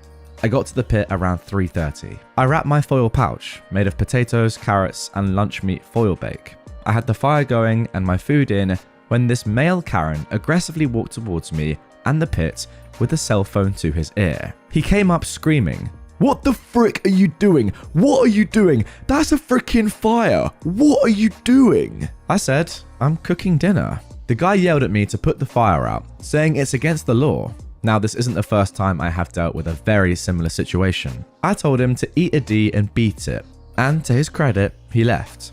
Until the fire department showed up. They came to put out my fire. I talked with them and they said the police were on the way as well and that I could be fined $500 for having a fire in a non-designated place. I said, "Isn't this one of the places? Look at the fire pit." Well, they decided to wait until the police came. The cops asked me what's cooking. They said, "Yeah, this is the spot to have a fire," and pointed at the sign saying Picnic Area 3. And I'll give credit where credit is due, they were dang good cops. They left without even asking my name. P.S. My meal came out fantastic. Okay, so there we go for the first story. And look, even if this guy genuinely did think that, you know, you're not allowed to do barbecues or use public fires or whatever, clearly, first of all, he was absolutely wrong in that. But even if he did think that you weren't allowed to do it, just why get involved? It's a homeless guy. Like, do you need to get involved there at all? Could you not just carry on with your day and leave him to it? Even if it is illegal, why do you have to be the one to say, no, you're not allowed to cook your food there, when you can see that the guy is homeless and struggling, obviously, anyway? I just don't think it's worth getting involved. But yeah, this guy clearly is a Karen anyway, or a Darren. What do we end up calling? A Kevin, wasn't it? No, not a Kevin. What do we end up calling male Karens? Were they Darrens? I don't know. Drop in the comments down below. But yeah, whatever. This guy is just clearly getting his nose in where it doesn't belong for no real reason. Even if it was illegal, I just don't think it was worth it. And the fact that it's completely legal and you're allowed to do it, and if anything encouraged, like they're there for public use, makes him look like even more of an idiot than he already was. Also, shout out the police, because a lot of the time police get kind of a bad rep, I think, for dealing with homeless people in a worse way. But this time, you got treated completely fairly and correctly, so that is good to see as well. Although I do kind of feel like the fire department should also have known that this was a designated spot to have a fire, given they are the fire department. But hey, we can't have everything, can we? Now moving on to our second story. This is actually the last story of this episode. It's a long one, so get locked in. It's very, very juicy. My sister got mad at me for regularly eating in a hospital cafeteria and got our parents on her side. The rest of the family laid into them for it. So my sister decided to prank me as revenge by literally having my bike stolen and dumped. I nearly called the cops. I really apologize for the length of this post. First of all, do not apologize. The longer the better in my opinion. But writing down all the details took way longer than I thought. And this situation was downright crazy. I never thought my sister would do something like this. Not too long ago, I, a 23-year-old man, posted in r/AmITheJerk for advice because my parents and sister were angry at me for regularly eating in a hospital cafeteria because it's close to my work. Now, I enjoy the peace and quiet there on the days that I do show up to eat, but this situation escalated so radically that I can't believe something so dumb actually happened. My sister did the pettiest thing she's ever done to me, and for completely undeserved reasons too. When my sister found out I was eating at the hospital cafeteria, she went off on me over how that food is just for people who are at the hospital because they need to be. We ended up in a big argument about it, in which I told her it wasn't like I was taking food from the mouths of patients. Then she went to our parents to get them on her side like always, and they immediately sided with her just like I thought they would. They backed her up on how the hospital cafeteria was not a place to go eating casually, and we had a big argument. They spent days hounding me and telling me I was wrong and demanding I stop, so I went to Reddit. And here I learned that not only was I not doing anything wrong, but it's a very common thing for people to go eat at hospital cafeterias just because they like it. Now I have to interject it and say that what your sister is saying here, OP, is possibly one of the dumbest things I've ever heard. You're not taking the food that is given to patients. You're going into the cafeteria where you have to pay for food. It's a place for visitors of patients. It's a place for anyone, it's a public place. The one thing it isn't for is for patients of the hospital because they are getting food in their rooms, in their beds, aren't they? I mean, unless I'm just misunderstanding the situation here, at least in England, where I live, the cafeteria that is, there when you go into a hospital is completely public and it is for anyone and you have to pay for the food. It's very separate to the food that patients get. Anyway, OP continues. I hope the situation would just fade away. But a few days later, my sister called me asking me if I'd stopped eating at the hospital. I said no, and then it all started again. My parents then called me fuming, acting like I was supposed to stop going because they said so. I reminded them that I don't live under their roof anymore. And this is exactly the kind of reason why I moved out. They take my sister's side in almost everything. They huffed and puffed about it. This time the fight didn't stay at home though. Other relatives found out because my sister tried to broaden her support. She was so dead set on enforcing her will upon me that she went looking for help from other relatives. But our parents were the only ones on her side, and my uncle personally admonished my parents and her over the phone for it once I told him what actually happened. He told them they were only siding with my sister because she's their favourite, and that they're terrible parents for ever playing favourites in the first place. Then my cousin went to eat with me at that hospital cafeteria and said that he'd like to go there once a week too, as he also works nearby and cycles everywhere. We've run into each other at lunch there once already since then. He was actually rather pleased to find out the food was made healthier than most other places. He's a bit of a picky eater. So this place is kind of like his new lunch hangout. And my sister, of course, got even angrier after finding out there were other people in the family eating at the hospital now too. I really hope that this ends up with your entire family, apart from your parents and your sister OP, eating at the hospital as much as possible. Once outed, my parents backed down due to embarrassment. They apologized to me and gave me some malarkey that they honestly thought eating at a hospital was weird and that they felt like they just needed to defend my sister. I told them they'd been placating my sister for so long that it's all they do whenever she starts something with anyone. She's been treating me like a condescending control freak and a bully since we were teenagers, even though I'm older, and they just kept enabling that. But I won't put up with it anymore. My parents ended up conceding and apologized. Then they made my sister apologize to me too, and I could tell she hated every second of it because she tried to speak through her teeth at first. Later on, my parents invited me to dinner as another form of apology, but it felt more like a show to look good to the rest of the family because they told everyone about it before it even happened. The dinner was great, I can't deny. My parents had cooked a turkey, arguably one of my favorite things to eat. I love the drumsticks slathered with gravy. Yeah, I'm kind of a pig when I eat them, but I can't help it. My sister always thought it was hilarious and was one of the few things I didn't mind her laughing about. So I thought nothing of why she was so giggly at dinner. Later, after dinner, I noticed that my bike was missing. I parked it in the backyard out of sight, but it was just gone. I freaked out because it's my only mode of transportation. My parents did panic a bit with me, but my sister seemed just the opposite. She actually looked happy and was still giggling. I immediately suspected her, but she played innocent. She even gave the "I can't believe you think I'd do something like that" line. I already know that she's extremely petty, but this was a whole new level of it for her. So I said that I was going to go over to the neighbor because I know they have cameras and they'd have seen what happened. And then I'd call the cops. My sister, of course, suddenly looked panicked, and I got mad and said I knew it was her, and I demanded my bike back. She started crying, saying she didn't do anything, and then our parents, of course, immediately took her side, scolding me for daring to accuse her. So I had enough and said I was going to the neighbors to ask to check their cameras, and then I'd be calling the police. My sister finally fessed up and called me to come back. The looks on our parents' faces after they just defended her were priceless. My sister said she was just so angry at me for having made her apologize for something she still believed she was right about. So she planned to have a couple of her friends come and grab my bike during dinner. She said her friends were in a minivan with it just down the street. She then started saying that I couldn't call police on her anyway because I'm her big brother. Our parents backed that up too. But I pulled out my phone and started marching outside again. They ran after me, with my sister begging and crying for me to stop. I called her a brat, and then I told my parents I couldn't believe they were still defending her when she was acting this way. Our parents finally hit their enabling limit with her and told her to make her friends bring my bike back immediately. She got on her phone while sniffling and called her friends up. But then she suddenly ran into her room to talk to them. I couldn't hear a thing she said through the door because it was all whispers, and our parents looked very worried too. My sister would never have willingly admitted that she had my bike stolen. She just kept sobbing that it was only a prank over and over again, and she also kept using the excuse that it's just a cheap bike anyway.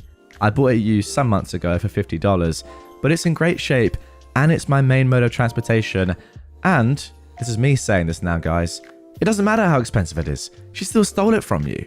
My sister kept looking at our parents to back her up, and that time they just couldn't. So she just slumped down in a chair, hugging her knees and waiting with the rest of us. She looked increasingly freaked out the longer her friends took to bring my bike back and was repeatedly texting them. Even though my sister said her friends were just down the street, it took them roughly an hour to bring my bike back. They finally pulled up in the minivan with my bike shoved in the back, and it was completely soaked and all muddy, like it had just been pulled out of a wet, muddy ditch. The bike is a 700C, so it's too tall for either of them to ride. So they just drove right up and stole the bike by dragging it into the van as fast as they could before taking off. I say they stole it because I was almost certain in the moment that my sister had told them to dispose of my bike. Had I not pointed out the neighbors have cameras, I may not have gotten it back. When her friends did finally arrive, their legs were all muddy and wet, nearly up to their knees. They both begged me not to report them to the police for taking the bike. I asked while recording them to tell me the truth, and I pointed out the neighbors have cameras. Did my sister want them to get rid of my bike? They broke down and said yes. My sister wanted them to take the bike, dump it in a pond a few miles away, and then they had to go back and get it when they realized they were caught. My bike had been near completely submerged in muddy water. Thankfully, I didn't have many added accessories on it other than a detachable headlight and my water bottle, but the water bottle was missing. I wasn't surprised by what my sister's friends told me, and I had them tell our parents too. They laid into my sister till she was bawling on the floor, kicking and pounding like a toddler. I'd never seen her act that way since she actually was one, and I found it mortifying that she was still like this on the inside. Then she shut herself in her room. Her friends were banned from ever coming to my parents' house again. Then my sister was forced to come out of her room by our mother and make another big apology to me. Our father then forced her to wash and oil my bike from stem to stern under his supervision while I took apart the headlight and cleaned it out to dry it. By the time my sister was done, it was dark outside.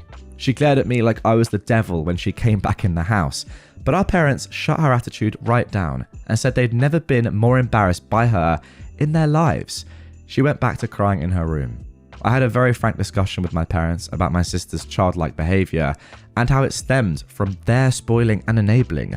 I said I couldn't believe that I had to be the voice of reason, but the fact that she was on the floor, crying like a toddler, kicking and pounding, showed that she's still mentally a child because of them. And they kept making me the scapegoat when she screwed up, so she barely knows any sense of accountability. For once, they didn't argue with me about it. And then my father silently drove me and my bike back to my apartment with his SUV. He also gave me some money to replace my bike's missing water bottle before we parted. My sister and her clique used to harass me a fair bit whenever we ran into each other. They made fun of me as a group whenever possible, and I usually just ignored them because they bored me, and that really seemed to tick them off. But after the bike incident, I got sent numerous messages from numbers I didn't know cussing me out for making my sister cry over a silly prank. Knowing her, she probably fed everyone she knew a very different story of what happened. I texted lengthy replies of what actually happened and even stated that I have recordings of her friends admitting the truth. Some people at my sister's college found out what actually went down. Maybe from my texts, maybe her friends spilled the beans, but it's embarrassed my sister so much that she came home having a crying tantrum about how people there were calling her and her friends bees and bike thieves. I may not have gone to college, but I know students who need them are very protective of their bikes. A lot of them live on shoestring budgets after all. My sister says someone even joked they shouldn't leave a bike around her because it might just disappear if she had to apologize to anyone. My sister ended up so upset that she refused to leave her room for 3 days to have her pity party. My parents called me up to try and turn everything on me again. What? I cannot believe that. Really? After seemingly conceding the fact that they have enabled your sister's terrible behavior, they then revert back to type. I mean, probably I should have expected it, but goodness me. Anyway, OP continues. I reminded them about the discussion we had days before and that they needed to stop babying her and let her deal with the repercussions of her own actions. If she fails her classes again, it's because she's not trying like she should be. Then I went off on them how they were just looking for someone to blame to make her feel better. She made the problem, not me, and I wasn't going to be the one they make the scapegoat anymore. My sister's an adult and she needs to act like it. They sounded defeated and then apologized before ending the call. It looks like they were genuinely hoping I'd just sit back and take the blame so my sister would get better, but I never will again. Now my parents are trying to pretend this all never happened, and my sister as well as her clique are avoiding me at all costs, which I suppose is fine with me because I don't want any more drama, but the next time something like this happens, I won't take it from them. Well, moral of this story is that your sister and parents are just awful people, and thankfully the rest of your family aren't like them. But I genuinely was thinking that perhaps your parents had turned a corner after you're 23, didn't say your sister's age, but after a couple of decades probably of enabling your sister's terribly entitled behavior and just allowing her to just walk all over you. I thought maybe we got to the end, maybe finally there had been some justice and they'd realized, oh my goodness, we've just been terrible parents to her our entire lives or her entire life. But no. Then they came back and said, actually, no, we thought about it and yeah, you were wrong the whole time. Despite us listening to everything you said that was obviously completely factual and correct. Nah, you're wrong. Sorry. We've actually decided that you've treated your sister badly and we've treated her well. And this is all your fault once again. I will say honestly, OP, that just based on your last sentence, when you said the next time something like this happens, I won't take it from them. Are we not at this level yet? Like, wasn't this probably the last? I mean, it has to have been the last straw. She's got her friends to steal your bike and throw it in a pond for no reason. surely at that point you just have to say, no, I'm done with this. And I'm not speaking to you again or my parents because you're enabling the behavior. And also, her friends, by the way, are as idiotic as her. They're literally breaking the law. She, to be fair, is not actually the one doing the crime. I know she set it up and obviously that's still illegal, but they, for whatever reason, I don't know, she must have some sort of hold on them, but they're willing to steal her brother's bike and throw it in a pond. You go to prison for that. They're as idiotic as her. I mean, our whole friend group just seem like idiots. Yeah, terrible people. Your sister and her enabling parents, your enabling parents. Get them gone, is all I can say. Grandpa is punishing my dad. I have the power to stop it, but don't know if I actually want to. This was originally posted on June the 9th, 2024. I am a 21-year-old woman, and I lost my mum when I was 14. My dad remarried when I was 17. My stepmom has a daughter who is 15. She and dad had a boy who is 3, and now she just gave birth to a little girl. Anyway, I've worked since I was 16, so I have some money to buy stuff for me. When I turned 18, dad said I was now an adult and should start paying rent. It was, in quotes, only $500, a symbolic amount since he would still cover food and other essentials. I was mad and we fought, but in the end I accepted, and that was the arrangement until 7 months ago. Dad came to me saying I had 2 months to move out. Stepmom was pregnant and they would need my room for the baby, which is insane because they both have private offices. My stepmom doesn't even need one since she's a stay-at-home mum since the birth of my baby brother. Nonetheless, they told me I had to move. By the way, just an addendum, me and my stepmom get on fine. We don't fight or bicker. I don't think this was an evil stepmom moment, but who knows. Me and my stepsister are actually pretty close. I help her with homework and talk about her personal problems. I actually love her very much. So back to the story. I didn't know what to do.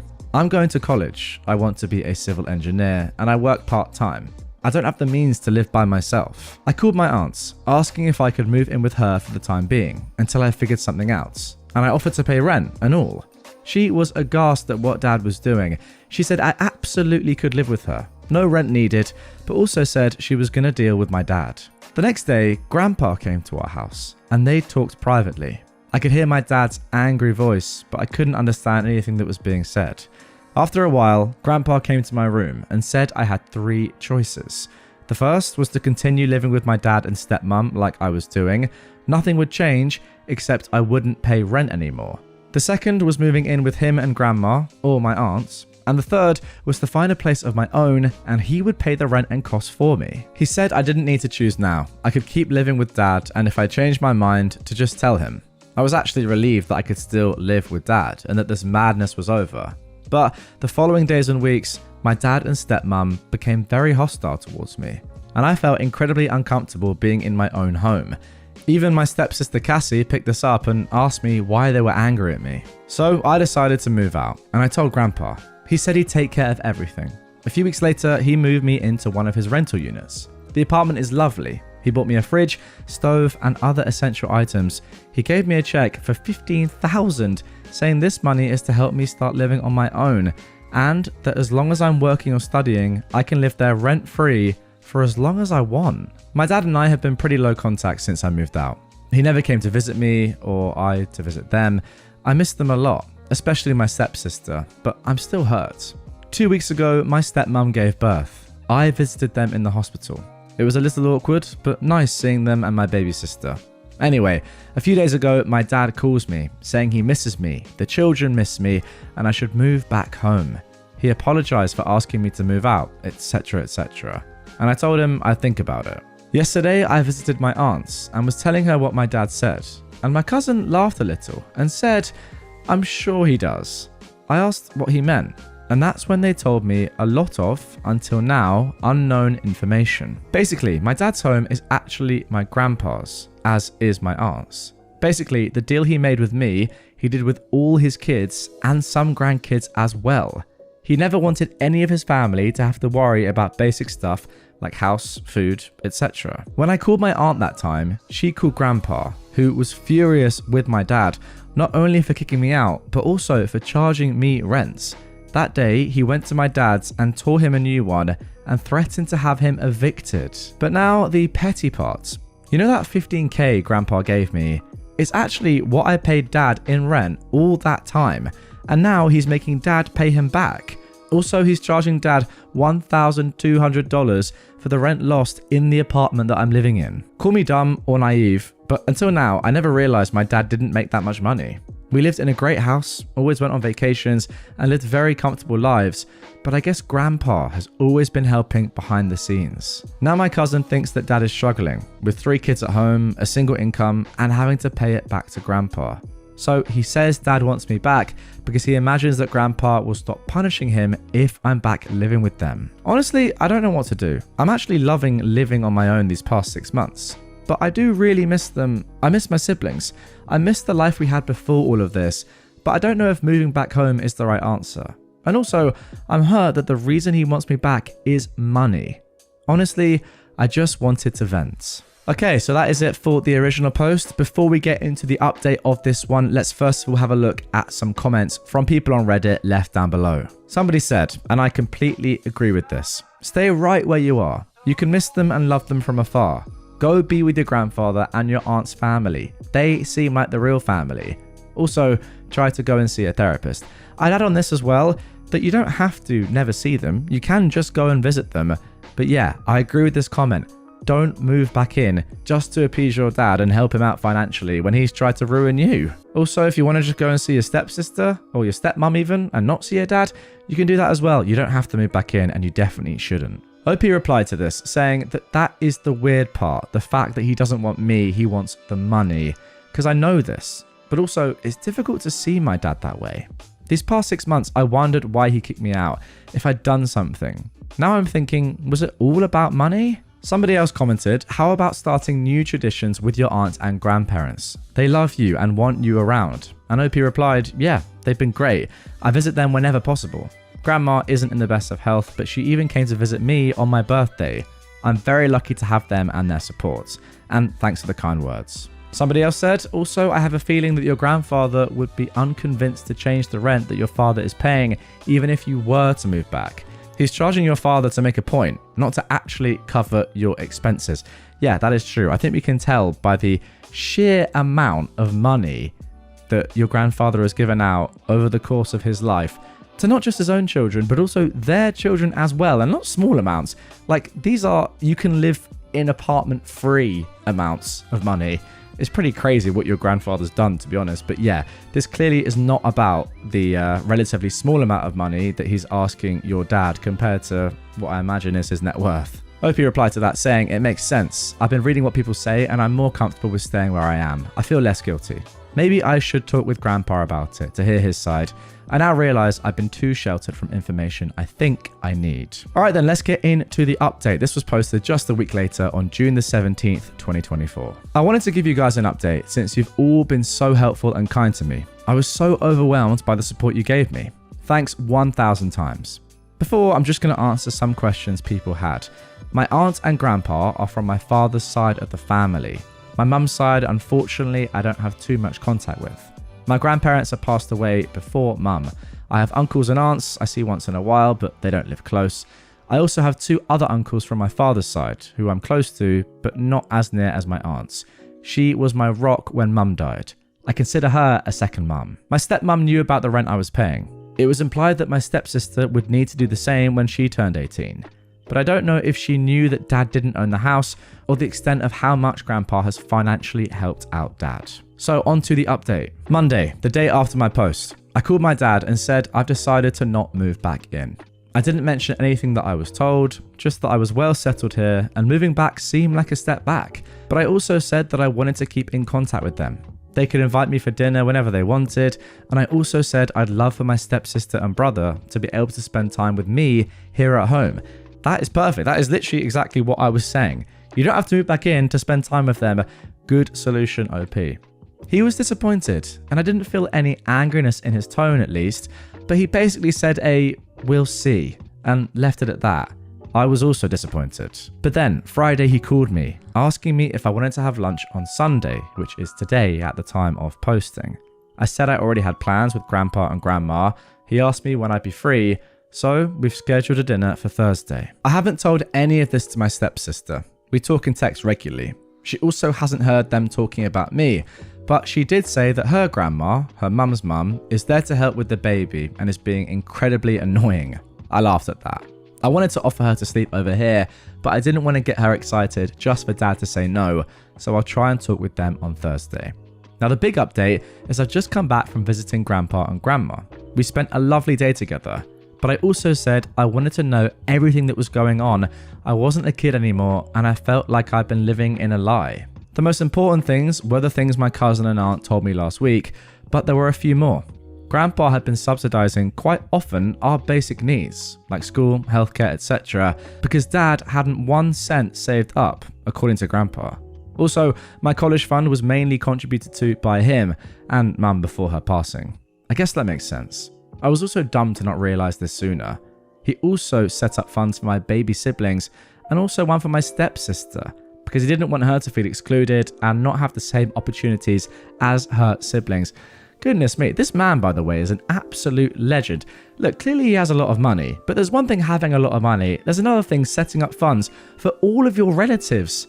Wow. By that I mean, there's one thing having a lot of money and keeping it to yourself, there's another spending it so selflessly on your family. He's just insane. This man is incredible, OP says. I love him so much, and yes, I'm very lucky. I've seen so many people commenting this, not in a derogatory way, but being very supportive and nice. I know I'm very privileged to have grandparents and family members who can afford and are willing to help me. I hope one day I can help others the way they're helping me. Anyways, I also expressed worries about my dad's financial situation, and he assured me that Dad is fine, more than fine. He'll have to be less frivolous with money for a while, but that he'd never let any of his kids or grandkids suffer or be in need of anything. As many of you said, he's trying to teach Dad a lesson that, quote, I should have taught him a long time ago. So I'll stay out of it. I don't think I'll tell Dad that I know all of this. I know many of you said to confront him, but I think it's for the best if he continues thinking that I'm oblivious. Lastly, we talked about why Dad kicked me out. He didn't have an answer either. I could see that he and Grandma were very hurt by what Dad did. He said he asked for an explanation, but got none. That's it for now. I'll continue trying to have a relationship with my siblings outside of my dad and stepmom. I also try to schedule some weekly dinner with them. I know what you guys said about my father is mostly true, but I need to at least try and have a relationship with him. If not for him, for my siblings and for me. But don't worry, I won't let him hurt me anymore. Okay, that is it for the post. Now, before we get into my thoughts on this entire thing, and let me just say, guys, I have some incredibly strong things I need to say about OP's dad here. First of all, let's have a look at one final comment. This user said, your grandfather is the GOAT. I wish I could have had someone like him in my life. I still think that your dad is trying to erase his last wife / your mum from his memory, as I've heard about such things all too often, although maybe not consciously. I'm not sure at this point if he is being honest. I hope things go well for you. Now that's an interesting point that I hadn't thought of. Maybe this commenter is right. Maybe your dad is consciously, subconsciously, whatever, trying to get rid of any sort of memory associated with his late wife, your late mum. I'm not sure though. I'm not sure if that's not giving him an easy out. Now, the more I think about it, guys, I'll be honest, I just do think that is letting your dad off far too lightly, OP. What is he doing? First of all, he is completely throwing back what his dad has given him into his dad's face, right? You get free accommodation, free help with, loads of other stuff, food, basic amenities, healthcare, etc. Your kids have a fund made for them as well. And then your dad is offering your children free housing as well as that. Yet you're not grateful for that. Instead, you're trying to make money off of that by charging your own kid rent for a property that you don't even pay for at all, isn't in your name, and that, you're living in for free. It's just so weird. So you're profiteering off of your dad's property at the expense of your kid. What are you doing? That is why I said earlier that I just have to say some comments about your dad, because just so weird. Now, maybe this last comment that I've read is what's actually going on, and he is just trying to get you out of his life. If so, then I also think that's his complete issue as well. It's not your fault that his wife died, is it? That your mum died. Surely at that point as well, you'd come together and if anything, form a stronger relationship, given that someone that you guys love so much, that was obviously an integral part of your life, has passed away. I don't know. I just don't think that can be right. I just think he is just a very, very, very weird person. But Thankfully, your grandpa's come an absolute clutch. I mean, it's just literally just like dishing out cash to everyone. What's that meme? Is there a meme of like just someone just like doing that? Or just someone with like the money gun? For those listening, I'm swiping my hand as if I'm throwing money over all of you, which I wish I was. Because if I had as much money as your grandpa, OP, if I could be half as selfless as him, I think I'd be doing pretty well. Man angrily insists I put a leash on a dog that's not my dog. I was doing my usual evening walk about the campus of Caltech a couple nights ago, with my earbuds in listening to an Audible book. A man stopped right in front of me and yelled, "Take your earbuds out." I took one out. He said, in an aggressive, angry tone, "You can't have your dog off leash here. Put a leash on your dog." I said, very calmly, "I don't have a dog." The man gave this guffaw of disbelief and gestured at something behind me. He said, "Do you have a leash with you? I don't see a leash. You can't walk a dog here off leash." By this time, I had a good idea what was going on. I walk at Caltech all the time, and I see certain animals pretty often.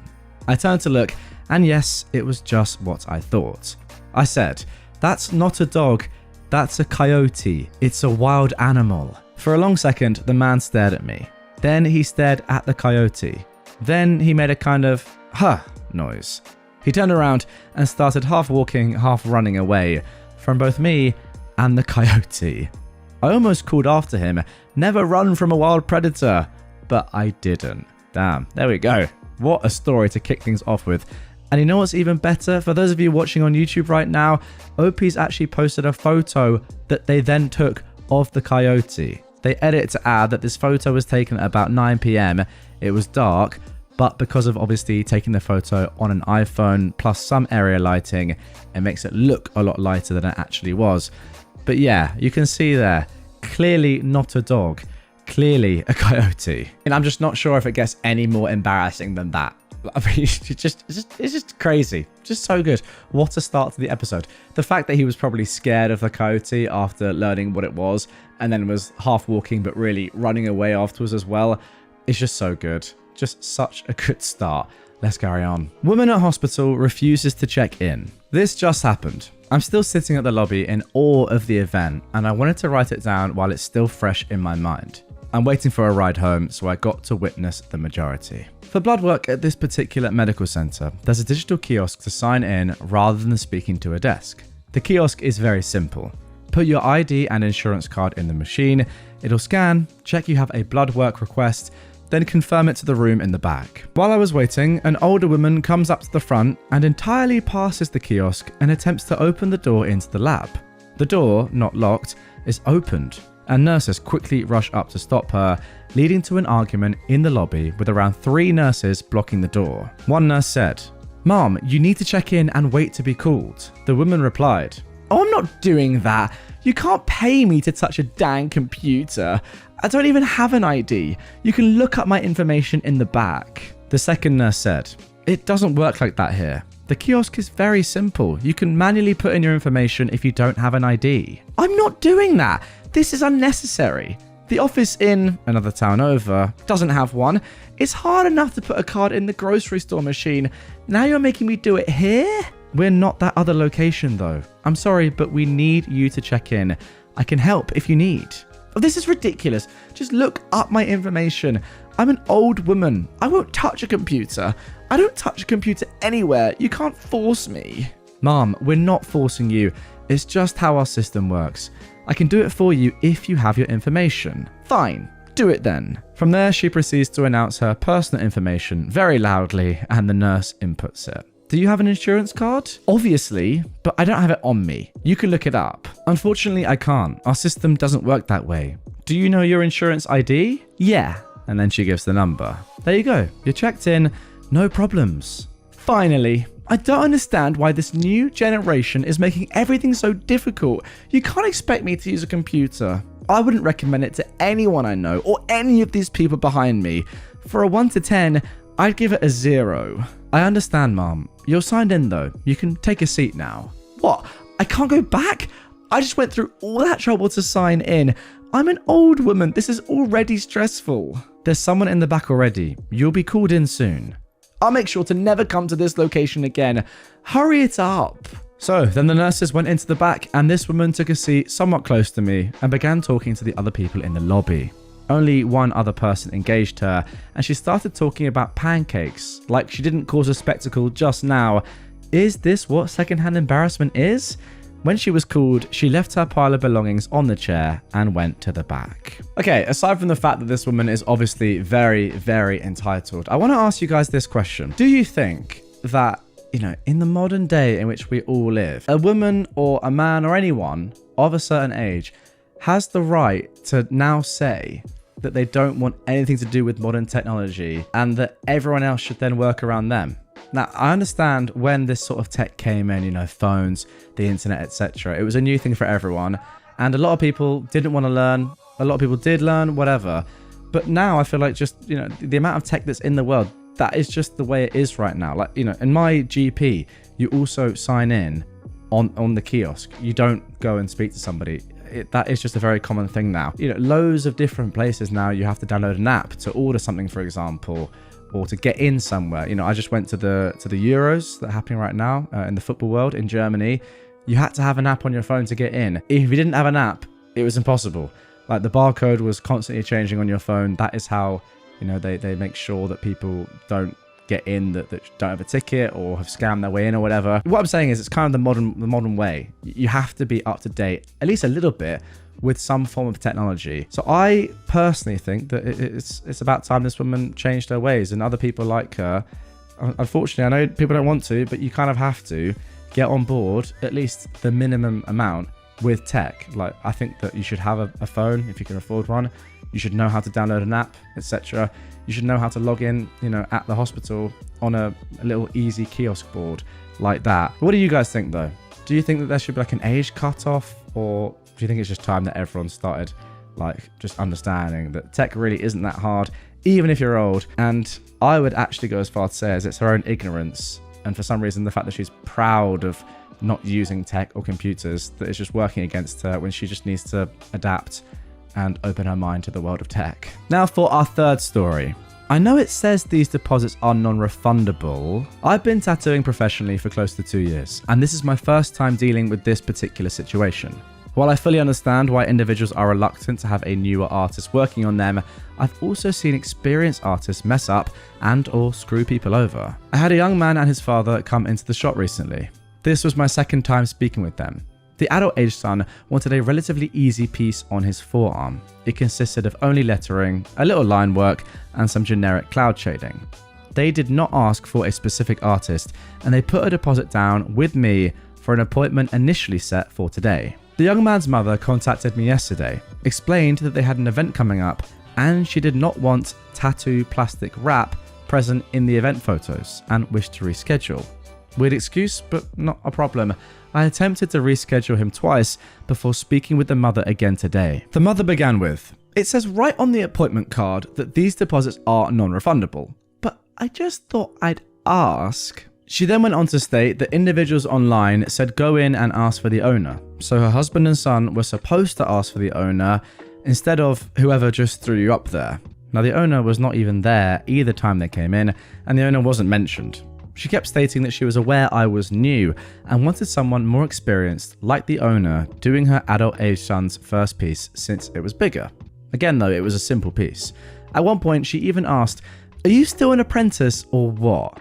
When I informed her that I'd been taking on my own clients for well over a year now, she only said, "Yeah, see, I'd like someone with more experience to do it." I offered to transfer the deposit over to a more experienced artist, the exact one she was asking for, and she stated that she'd just like the deposit back.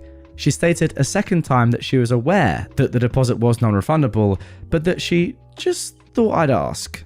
I told her at this point that the owner retains half of the deposit, so I'd have to discuss the potential return with him, and she asked in a rather rude tone, "Okay, well, should I expect to hear back from you tonight then, or should I be contacting him myself?" Okay, no doubt about it. With this one, I would definitely tell her that a refund is not available. I think, you've been messed around a lot here. So I think you should be able to keep the money as payment for the time and effort that you've put into all of this, because goodness me, it sounds like just horrible to deal with this woman. Also, I know it's her son, but as you kept saying throughout this post, he is an adult. Surely, therefore, he should be the one cancelling his appointment, not his mum. That is really weird. I mean, I don't know who made the appointment in the first place. That obviously makes a difference as to what I'm saying now, but if he made the appointment in the first place, which I presume he did, because booking in 4 to 2 on someone else's behalf is very weird anyway, surely he should be the one to cancel it. So in that case, I would just say, look, sorry, I need to speak to the client, and then make a decision after that. Don't deal with this horrible mother. I want a biscuit. The 2-day saga of a hospital Karen. This is going to be long, but full of entitlement. I was in hospital and ended up being put in the observation unit because no specialist beds were available.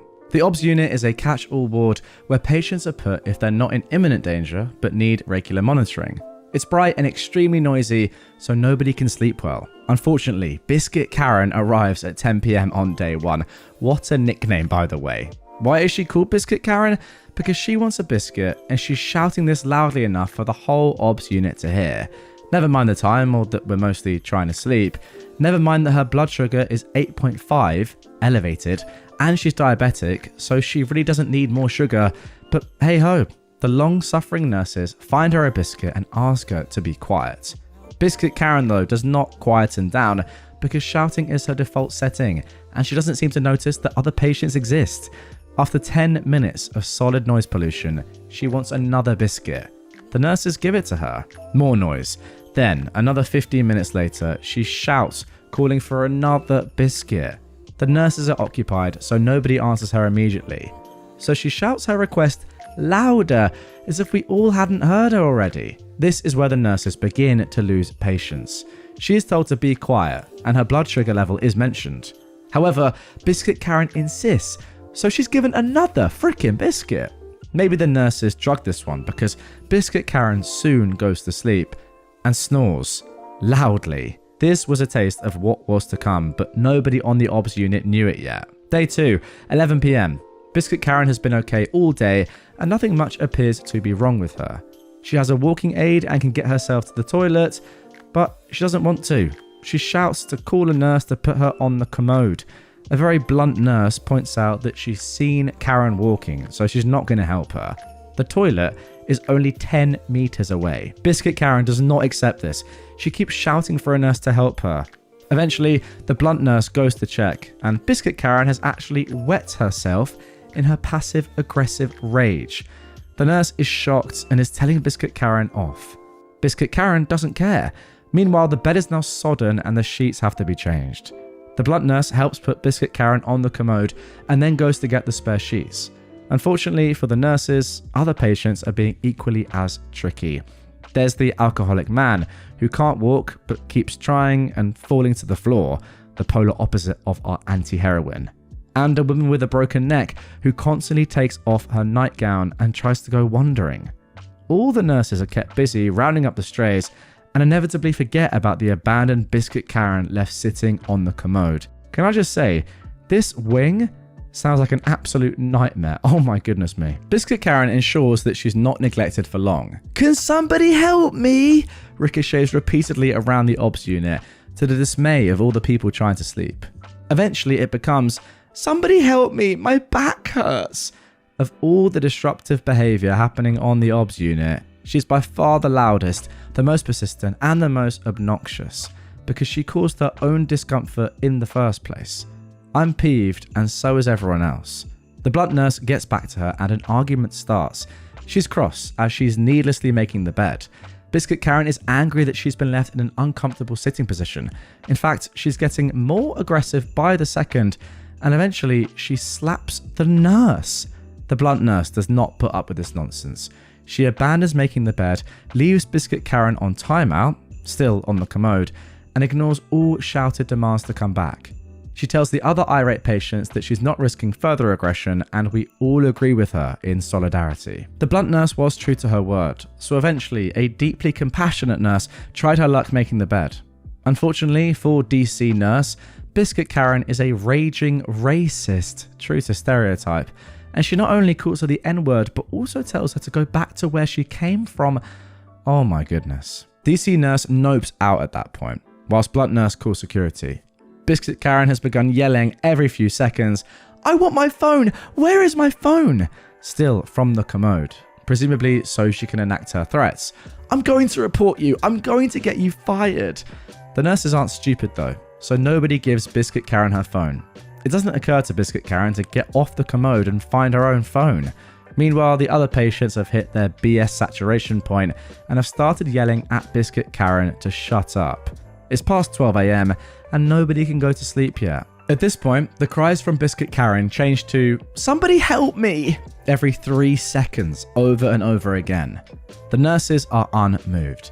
There's a torrent of reactive verbal abuse from the other patients, but Biscuit Karen doesn't seem to hear them. In fact, she's completely devolved into a pathetic toddler tantrum, except toddlers have more self-respect, and she stays immersed in her self-pity for a long time. Meanwhile, 1 AM rolls around. Security officers take their time to arrive, but when they do, they're met with what happens to be a distressed old lady who claims that the nurses are hurting her and that DC nurse actually hit her, an audacious lie. However, Biscuit Karen is too dysregulated to keep the facade up for long and morphs back into a spiteful and aggressive harpy when Blunt Nurse goes back to fix the bed. The security officers see exactly why they were called and try to keep the peace whilst the bed is finally finished.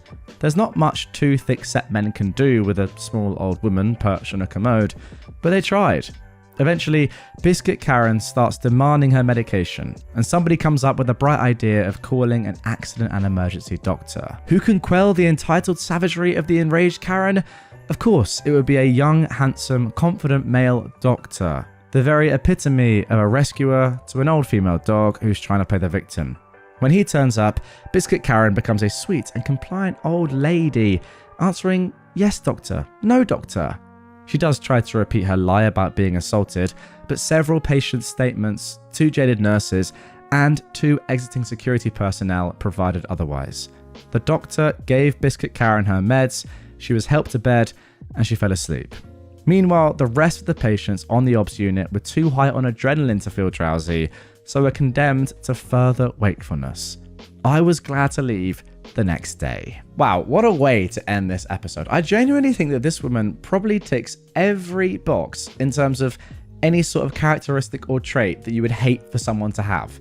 And to be honest, a lot of the time entitled people do tick the majority, but I reckon she's pushing 95, 100%. Just an awful, awful human. My goodness me. I mean, even the fact that she then turns on the charm, or at least tries to, and becomes like all sweet and, "Oh, yes, yes, doctor, no, doctor," at the end, rather than just being horrible the whole way through, if anything, makes her worse to me.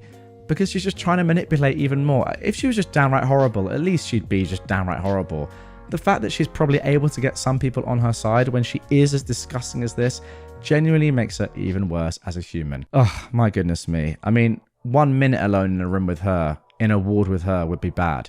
1 night, geez, I bet the nurses are just thinking, oh, why on earth are people like this?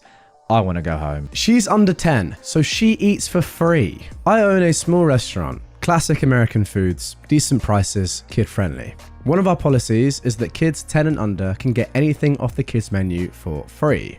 The stuff on the kids menu is cheap. Like a bowl of mac and cheese with some chicken nuggets isn't breaking my bank on food cost. A hot dog and some fries aren't going to bankrupt me. Last night, I was sitting in the office watching some YouTube videos when I noticed a family that I know personally. Their daughter, 12, is friends with my granddaughter, who is 13. When I see people I know, I have a tendency to sort of take over the table. The server still gets the tip, but I give the table a lot of extra attention. So I stop over and say hi, and I check their ticket in the computer out of curiosity. The dad got our 22-ounce porterhouse with a fully dressed potato, butter, cheese, sour cream, bacon, chili, ranch dressing, and crispy fried onions. Goodness me, I hope none of you are hungry listening to this. That has got me salivating. The mum got our fried catfish and hush puppies. The daughter got our pulled pork cheeseburger with onion rings. Note, the daughter ordered off the main menu, not the kids menu. Anyway, they spent about 40 minutes eating, drinking, and generally being merry. Both myself and their server are keeping an eye on their drinks, making sure they're having a good experience. I even gave them 5 free credits on the jukebox, just to be nice. I head back to the office to take a phone call, and while I'm back there, I notice a commotion on the cameras at that very same table. Before I can make it to the dining room, the server is in the kitchen, heading towards my office. Apparently, there was a mistake with their tab, and their daughter's meal should have been free. The server tried to explain that that only applies to items on the kids menu, and the girl had ordered off the main menu. The explanation fell on deaf ears. So, I head out to solve the problem. I explained that not only did the girl order off the main menu, but I know for a fact that their daughter is not 10 or under, since my granddaughter had been to her 12th birthday party back in March. The mum tried to argue, but the dad put his hand up, apologised for his wife's behaviour, and passed me his card to pay. Before they'd even left my establishment, the mum had already left a nasty and completely false Google review stating that we lie about our policies and kids don't really get free meals. Okay, well, it's a good thing that the dad is sensible, unlike the mum. But what I really want to see out of this, and I personally love when I see this, is when you see a bad Google review left for a particular establishment. To be honest, a lot of the time it is a restaurant. And then immediately under that, you can see the response left by the restaurant owner that just destroys the original review, just literally sentence for sentence, every single point, a lot of the time, the manager has a rebuttal for. So I'd love to see this in this situation, you know, the woman clearly lying about what had happened, probably saying my kid's under 10, but wasn't allowed to have, you know, a free meal, even though she ordered it off the kids menu. Just obviously all a lie there. And I'd love to see OP just, say, no, not true at all, and completely ratio the original review. Now moving on to our second story of the episode. This one actually has an update afterwards as well. My parents assume they are going to move in with me when they are old. I was on the phone with them this morning because they called after I texted them an update on my husband's and my house hunting adventure. I'm currently pregnant with baby number 3 and live safely 15-ish hours away from these people who birthed and raised me while simultaneously messing me up mentally and emotionally.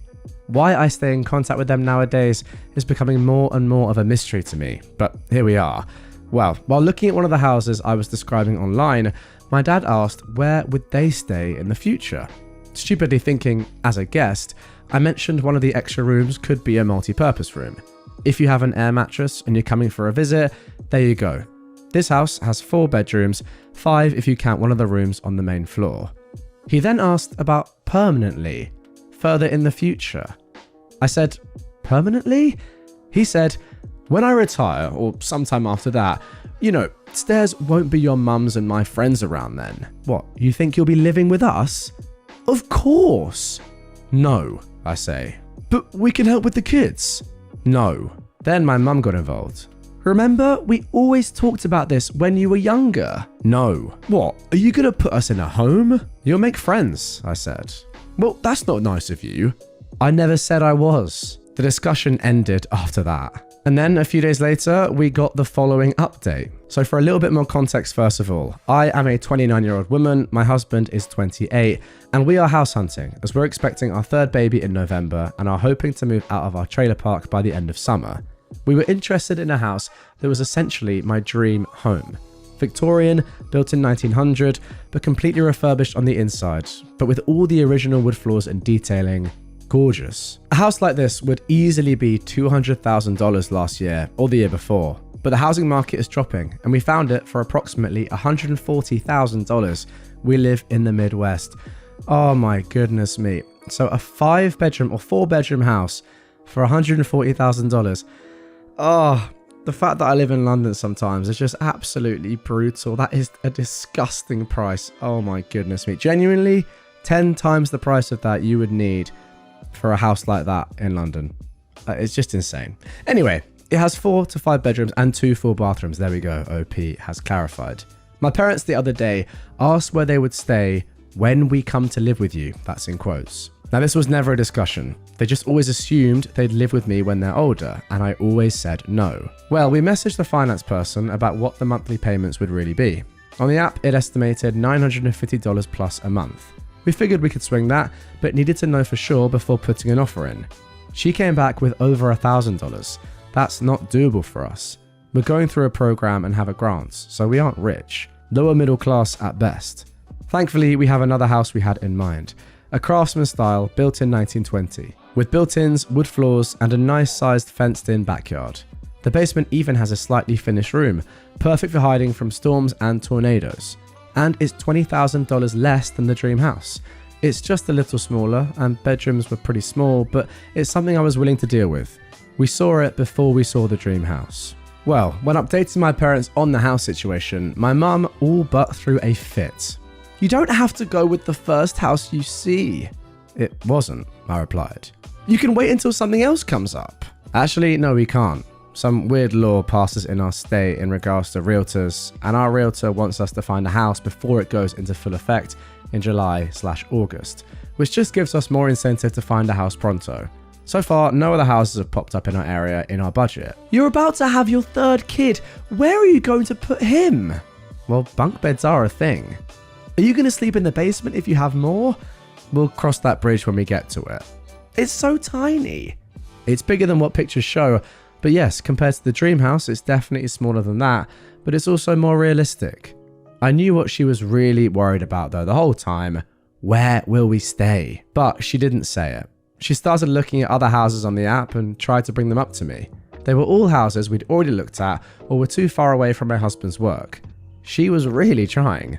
My dad was actually pretty chill about the whole thing. She even brought up a house that needed serious work. "We want to live in the house, Mum, and we don't want a money pit." She practically growled at me.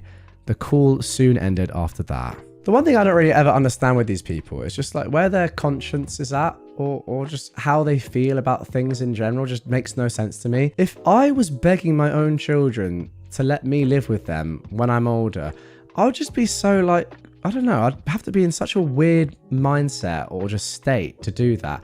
Especially when I'm still perfectly happy, like living with my husband or wife or whatever. It's just weird. Are you not just chill living on your own? Do you really want to be around your kids that much or just use them, I think, is really what's going on here to such an extent. But then I feel like in my head, I'd just be like, what am I doing? I'm using my own kids for housing. Am I not a bit better than that? Should it not, if anything, be the other way around? I don't know. It's really weird. If you actually need to live with your children for sort of, medical reasons or because you are incapable of doing things and living by yourself because you're older, that's completely fair enough. But that's just not what's going on here. So I don't get it. It's just a very, very weird mentality, I think. Left her kid alone in a bookstore for hours and thought it was totally normal. This here happened a while ago. I recently got reminded of it after meeting an old friend, and I thought I'd share this story because I know after 13 years in retail/customer services that many people would think that what she did was okay. Back when I worked in a bookstore in a shopping mall, there was this little girl, maybe 5 to 6 years old, just sitting quietly in a corner, looking at the pictures of a book. At that moment, we just noticed her because she was kind of hidden, tucked in a corner, and was totally silent. We asked where her parents were. She said her mummy was in the shop next to ours and told her to wait in the bookstore. We asked if she knew how long it had been, and she pointed to the hands of the clock where they'd been when her mum left. It had been nearly 3 hours. I still can't believe that kid stayed quiet for so long, and I'm still kicking myself for not noticing her sooner. We took her to the mall security and they started looking for the mum. That brainless woman was in another mall next to ours. We have 3 smaller shopping malls on the same street next to each other. The mall security was shocked. One of them was a dad and went to get the kid biscuits and an apple juice. He knew right away she was really hungry after 3 hours all alone waiting. I never forgot how happy she was munching on those chocolate chip cookies and sipping her juice box. They called the police and child protection services. Me and my colleague waited with the kid. We actually had brought the book with us for some reason, so she wouldn't be too scared. When the mum finally arrived, I swear she did not understand at all why what she did was wrong and got annoyed at us for going to security. She argued that her daughter was safe in our store and that she, quote, knew to not cause trouble. That got the police suspicious because the kid was indeed very quiet and eerily well behaved. Looking back, it's kind of obvious that she was scared into being this quiet and calm as a child. The mother's justification was basically that since our store was selling books for kids and some toys, we were essentially babysitters and that we were the ones in the wrong for not, quote, wanting to do our job and watch the children. Needless to say, the cops were just totally done with her and took her to the police station. The kid went with child protection services. The mum was kicking and screaming, threatening to sue us for slander and defamation. Now, of course, that never happened, but I hope this little girl is now with better people. She's now with people who love and cherish her. Yeah, I mean, surely that's just illegal, guys. But to be honest, I actually don't know the rules about if you're allowed to leave your kid just randomly in public. But I presume it's got to be illegal. I mean, it has to be, right? Child protection services have got to be having a look at this and saying, it's just not right. I agree with your last point, though. I hope she is with better people. And you're right. No child that age, usually 5 to 6 years old, would be quiet for that length of time. Clearly, they were very hungry as well, without it being drummed into them in probably a very, well, bordering on abusive, if not abusive way, that they have to be quiet. So yeah, a lot's going on there. Not just this one incident, there's probably a lot more bad stuff happening as well. Neighbor thinks her kid's bedtime should decide when I can do my hobbies. My neighbor, who is a 27-year-old woman, has 5 kids and 1 more on the way. She doesn't work. She's not ill or anything, just chooses not to. Lives off benefits and is all sorts of entitled. Tonight, I was working on my brother's birthday present, and this included needing to make a few cuts with the chop saw. It was 9 PM and I was done by 9:15 PM. In my country, the curfew for noise and noise disturbance is 11:30 PM. She then sends me this long Facebook message about how her kid's bedtime is 8 PM, and therefore I need to not use power tools after that time, and could I only use them in the daytime so as to not wake her kids. I replied saying I was done now. Bear in mind, she sent that message after literally less than 10 minutes of noise, and that I couldn't confine my usage to daytime because I have a job. I could have said a lot more. I felt like saying to her, your kids are going to be living with a screaming newborn in a few months, so maybe focus on teaching them to sleep without it being perfectly silent. But I restrained myself. Even so, the very little I did say clearly set her off. She sent me another paragraph about her kids needing to be ready for school at 8 AM before blocking me. Now, I will just say here that I do think that being respectful to your neighbors and people living around you in terms of noise pollution is a very fair thing. And, you know, if you know that you live around families that have young children that want to get to sleep early, I would suggest that in general, trying not to use power tools late at night is a good thing to do, which, by the way, I'm sure OP does in general. However, on one-off occasions where you need to do something, and yeah, obviously you can't choose, you know, to use any hour of the day to use your power tools if you have a normal life with a normal job and other commitments, then it's absolutely fine to do. And I think her reaction is pretty insane, to be honest. Yeah, the main point being, you have to teach your children how to sleep through a lot of noise. I mean, now, thankfully, due to my parents, I think, teaching me as a child to sleep with a lot of noise going on. I know that sounds weird, but my mum actually does often say to me, oh, aren't you lucky that we used to vacuum around your cot when you were young? Because I sleep under the flight path. Last year, I slept right on a main road with loads of cars going through. Completely fine. I think it's up to your parents really to teach children how to do that, and not up to everyone else in the neighborhood to work around young children. Yeah, it's nice to be nice, but not all the time, and you can't just be living your life to the strict, regimented daily schedule of children. Now for our final entitled parent story of this episode. Entitled Disney adult demands that I change clothes in the middle of a crowded restaurant. To preface, this situation came up a few years back, but still lives rent-free in my mind from how absurd it was. I was on a family vacation at Disney World a few years back. I, 19 years old at the time, was staying on property at a resort, but on our first night we had dining reservations at a different hotel that was a fair distance away.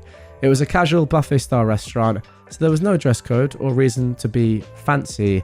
So I wore a pair of shorts and a graphic tee of a unicorn that said, "Everything sucks," in a glittery cursive font. About halfway into dinner, when I got up to get seconds, a woman, probably in her 40s, stepped up to physically block me and immediately started shouting in my face about my obscene clothing. I just stood there completely baffled, while she went on and on about how our young children, who were calmly eating on the other side of the room, were being distressed by my, quote, disgusting and inappropriate shirt, and then she demanded I take it off in the middle of the restaurant. When I told her I don't exactly carry replacement clothes with me, she demanded that I go to the gift shop and buy a new family-friendly shirt, specifically one with Disney princesses or Minnie on it, because that's what her children would like to see. At that point, I didn't want to deal with her anymore and said that I'm not here to appeal to kids I don't even know. The waitress would have stopped me at check-in if there was a problem with my clothing, and I just wanted to eat my dinner and leave. I walked away to get the rest of my meal and left her screaming at me for a few minutes before she eventually gave up. I hope those kids turned out okay. You know what I would have done in that situation right there? And I wouldn't have done this, right? But in my heart of hearts, I would have loved to do this. It's just take my top off and just like whip it around my head and just chuck it. I've been like, there you go. You happy now? Are you happy now? This is what you asked for. Just full nips out. In fact, I'm going to do it now. But in all seriousness, I mean, this woman's just ridiculous. Absolutely ridiculous. You should have said to her, well, if you want me to change my shirt, go and buy me one from the gift store. Then I'll change it. Because in that way, you're getting a good deal. Even if the shirt's terrible, you could then donate it afterwards and keep your own shirt. But yeah, insane. Again, kind of similar to the last story. Not everyone is going to work around your children who also, again, by the way, don't care at all. My daughter's father wants to use her as therapy for his wife. I, a 33-year-old woman, am going to preface this by saying my 6-year-old daughter's father, who is 37, I'm going to call him Jeff, has never been my romantic partner. We had a one-night stand. I don't like people calling him my ex, since it makes it seem we had some kind of emotional attachment. He was never involved after I told him I was pregnant and actually wanted me to terminate the pregnancy. But I decided to raise my child alone since I have enough money to raise her without child support. For the whole pregnancy and the first 4 years, Jeff was not in the picture. On my mother's recommendation, I did send him pictures and invited him to special events, but he always replied that he had no interest in my daughter. 2 years ago, he reappeared and began demanding parental rights. When I didn't do what he wanted, he sued and was told no, he was not getting parental rights. He was given the offer to pay child support and then we can revisit giving him actual rights, but he's refused. He has the money, much more than me, but he refuses. I still offered to let him see my daughter in a casual manner, no child support needed, with the agreement that anything legal, medical, or educational would not involve him. He pushed the boundaries and we had a fallout. After that, we didn't hear from him for almost 6 weeks before he called to meet for Christmas. After much discussion, I agreed to bring my daughter over on the condition my daughter's godparents could come. Thus, we went over for Christmas dinner. I also then found out that Jeff is married and had never told his family he had a child. It was great to be judged by a bunch of strangers. It was uncomfortable the whole time. I'm going to use fake names, but let's say my daughter's name is Katie. His wife kept calling my daughter Gabrielle. Not the actual name she used, but it was that different to my daughter's name. The wife was also very physical, trying to pick up my daughter and parent her. I would block her or tell her to please let me deal with my child. The whole time she pretty much ignored me, but Katie didn't seem nervous, so I decided to just bide my time. I hit my limit though when my daughter said she needed the bathroom, and this stranger went, "Oh, Gabby, you need potty? Let mummy change you." My daughter hasn't worn diapers in a while now, and she's more than capable of going alone to the bathroom. I immediately told her to stay away from my daughter and that we were leaving. The woman started wailing that I was kidnapping her baby girl and tried to lunge at me. Her in-laws got in the middle and held her, consoling her, saying that we weren't leaving and for her to calm down. Like she was the victim. At that point, I just glared at Jeff and told him he better explain or I'd be calling the police. He asked to speak to me in private in another room and that I could just leave my daughter with his parents. No way that was ever happening. Katie's godparents took her with them, despite the wife having a full meltdown. Jeff and I spoke outside, and he explained that he and his wife recently lost a daughter. I'm not going to give specific details on that, all I'll say it was sudden and nobody's fault. And, as I can only imagine, it had caused some psychological issues to his wife. Apparently, he had the brilliant idea that having Katie pass as their lost child would help his wife, without telling me. And that is why he wanted visitation and parental rights. He pleaded for me to leave my daughter with him for a little bit. I asked him what his plan was when his wife heals. His response was disgusting. "Well, I'll just send Katie back with you and it will be just like before." I told him he was insane if he thought I would let him use my daughter like that. What his wife needs is therapy with a professional, not feeding her delusions, and I would not let that woman within miles from my daughter. He told me I was being cruel and didn't know the pain of losing a child. I agreed with him, but reminded Jeff that my priority is not his family, it's my child. What he and his family do to work through their grief has nothing to do with us. I also told him to call his lawyer because I'm making sure he never has contact with my child. So that's what I'm bracing for. He's been blasting my phone since Christmas, but I can easily ignore him. My daughter and I are doing a small travel vacation. Now OP continues to post this. This isn't an update, just something I feel needs to be said. My daughter is set for life monetarily. She has a trust and I make really good money in my position. If she was 18 right now, I could put her through college without a loan. She doesn't need child support for quality of life. If I could get child support and never worry about her father trying something, I'd be suing him in a heartbeat. But after talking to a lawyer and realizing the risk, I've taken the decision that child support or possible inheritance is not worth my child's safety. Safety is always first. And now another edition from OP posted on the 6th of January 2024. Hey everyone, Happy New Year's. This isn't so much a real update as just letting people know that we are home and safe. My daughter is spending the rest of her vacation with her godparents on another trip while I work on things. Just a reminder, this was originally posted on r/EntitledParents on the 31st of December at 8:52 p.m. Moving might be something I'll be looking into, though that is a long-term plan considering all it takes. I won't share too many details on what my lawyer is going to be doing, but we're absolutely going to push for a restraining order. I might not post for some time, at least not until things settle. I do appreciate all the support and good advice. I'm taking a lot of it into account as I plan how to move forward. Okay, off the rip, I've just got to say this is just a crazy start to this story. I think, from your exes, I know you don't like calling him exes, but I'm going to refer to him as ex. I'll call him Jeff. How about that? From Jeff's perspective, he is the one I think that's most in the wrong here, because I can kind of understand from his girlfriend or his wife now's point of view that she is probably just in a terrible, terrible spot. I mean, it's a horrible thing to happen. I mean, I'm sure he is as well, to be fair. But for her in particular, I think it's a horrible thing to happen. And she's probably looking for any sort of thing that can make her feel better. Obviously, he should be leading her towards therapy. And she also is partly to blame, of course, as well, because she shouldn't just be trying to, in effect, steal someone else's kid. It's very weird. But I do think that Jeff is the one that should be saying, no, look, we can't just take my daughter, who I've had no part in her life, by the way, but yeah, use her for a bit to make you feel better and then send her back to her mum. No, go to therapy. Obviously, that's what you've got to do. But yeah, clearly they're not doing this. However, there are 2 more updates to come, 2 more full posts. So let's get into the second one. Hey everyone, I decided to post a last update since I will be going full silent for a long period. This was posted on January the 11th, 2024. For those that didn't know, I'm right now dealing with my daughter's father and his delusion. He wants to use my daughter as a therapy doll for his wife that recently lost a child.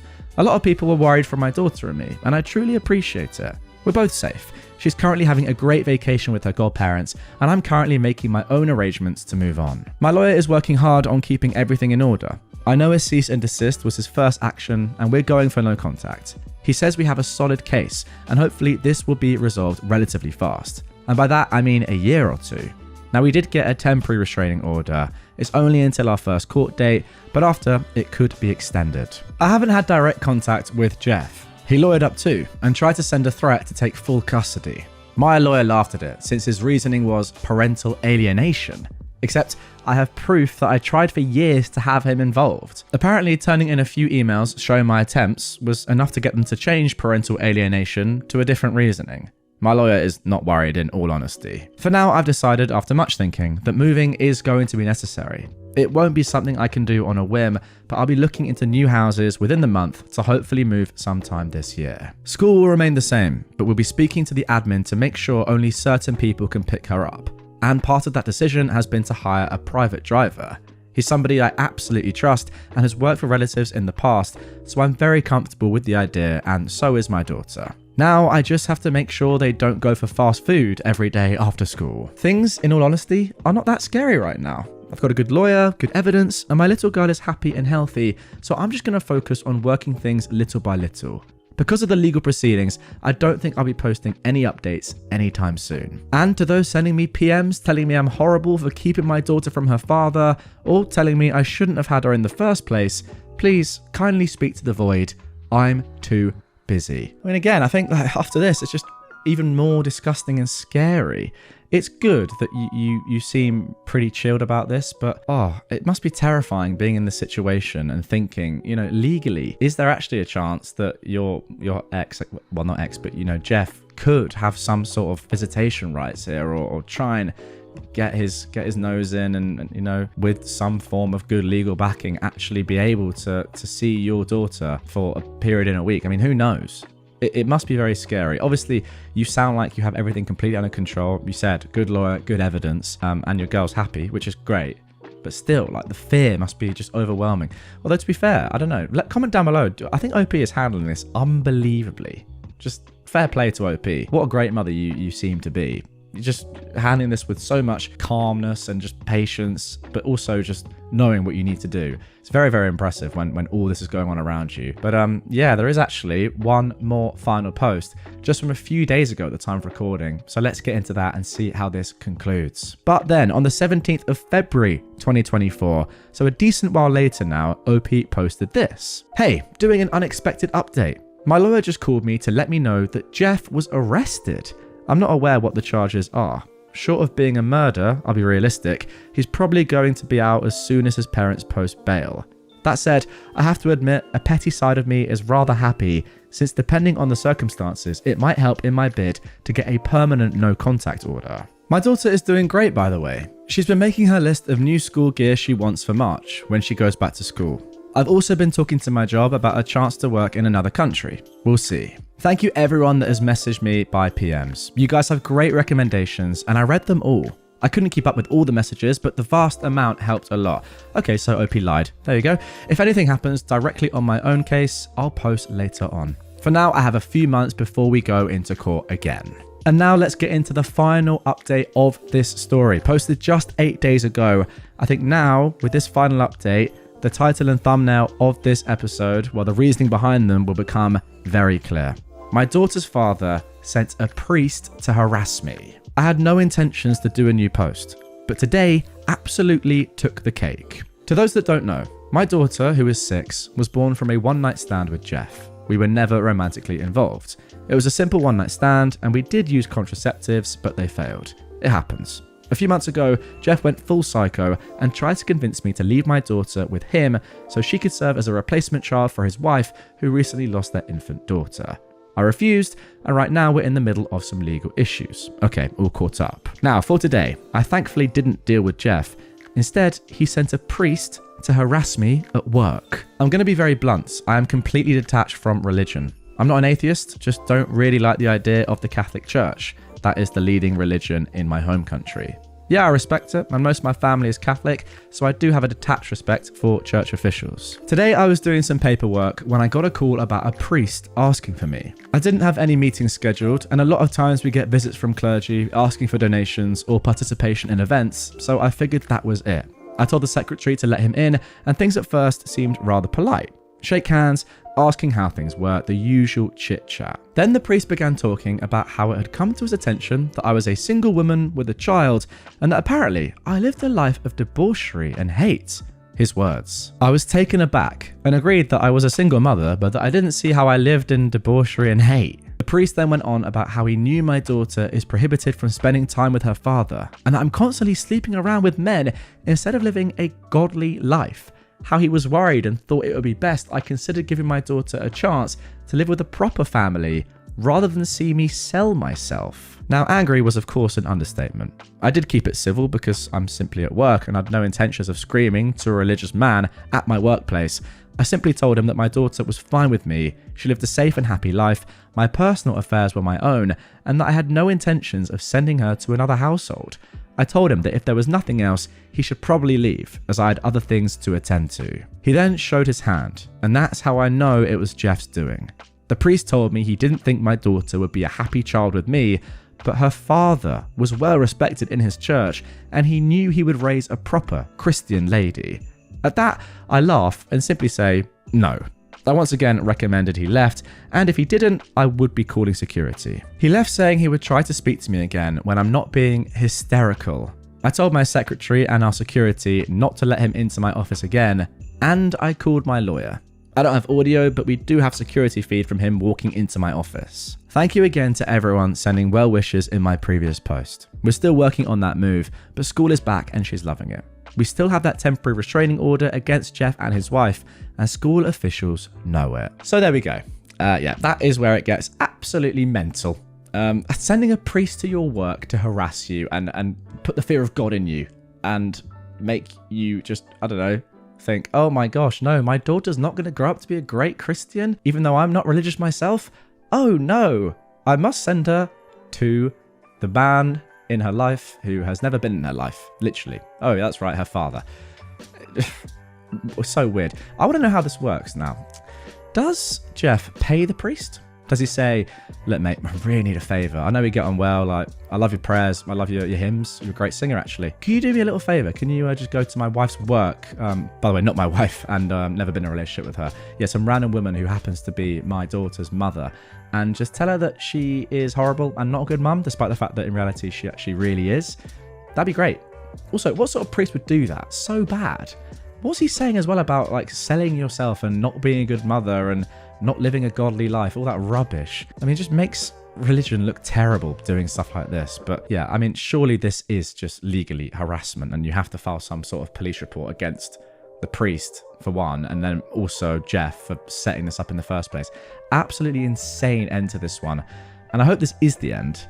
But I mean, I don't know. This was, as I said, just posted 8 days ago. It might not be. I really hope it is, but I'll be keeping my eye on this account to see if there's anything else to come. I hope there isn't, and if there is, it's only positive, but you never know. Again, though, once again, like, I've got to say, how are you able to maintain that level of coolness? I know you're in the office, so you don't want to scream and shout, but still, imagine this happening to you. Put yourself in OP's position, guys. You get approached at work by a priest telling you that you're not a good mother and you need to give up your child. I know for sure that I am not just being calm and reasonable. I'm going livid. I don't care where I am.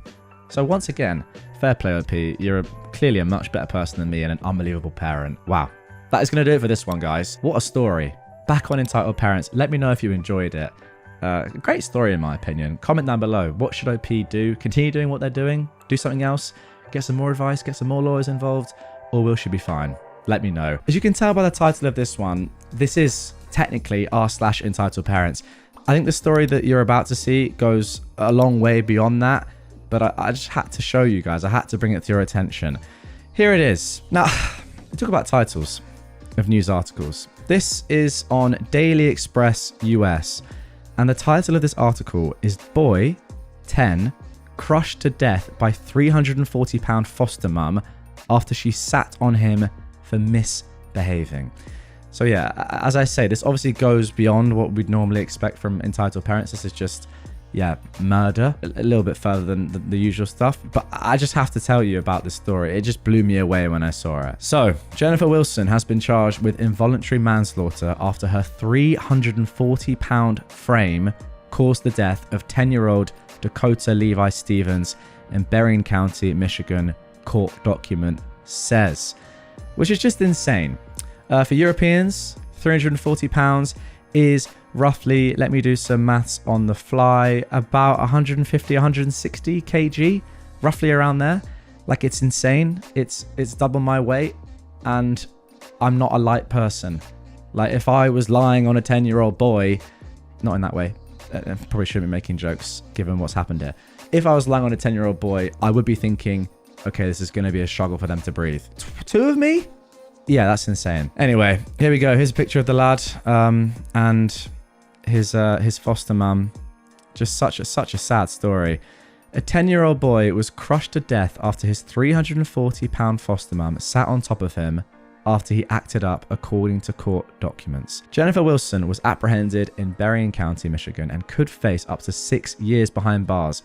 6 years only is just, like, that's just insane. If you're telling me that she genuinely didn't realize that she's so fat that she could kill a child, then that's not a reason for her not to get more than 6 years. Surely that's still murder. I don't know. Get your comments down below, guys, as we go through this. Anyway, court filings say that she informed the police that Dakota Levi Stevens had fled earlier in the day, and she discovered him at a neighbor's residence. According to the court papers, the foster mum claimed Dakota began to misbehave when they returned home, throwing himself on the ground outside her house. It's alleged that she sat on Dakota while contacting his caseworker, during which time the boy screamed and eventually ceased moving. She confessed to the police that she initially believed the child was pretending until she rolled him over and noticed his eyelids were unusually pale. The foster mother disclosed to investigators that she sat on Dakota for approximately 5 minutes. 5 minutes with 160 kilograms on top of you as a 10-year-old boy. It goes on to say Dakota weighed 91 pounds. So what's that? About 40 kilos, roughly? 42 maximum? It's hardly anything.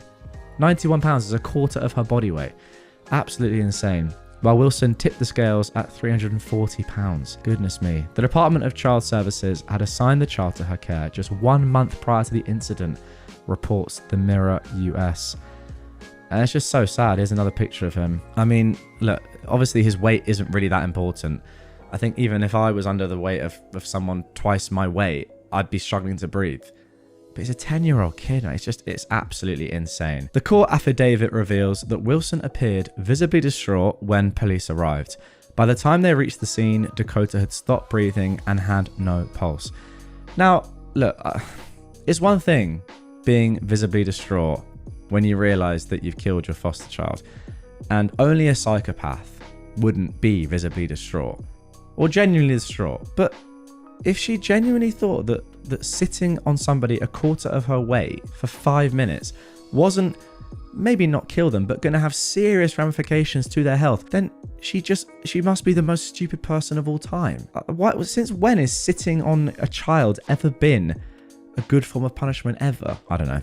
He was airlifted to a nearby medical facility where he was taken off life support just 2 days later. The St. Joseph County Coroner's Office declared Stephen's death a homicide. Good.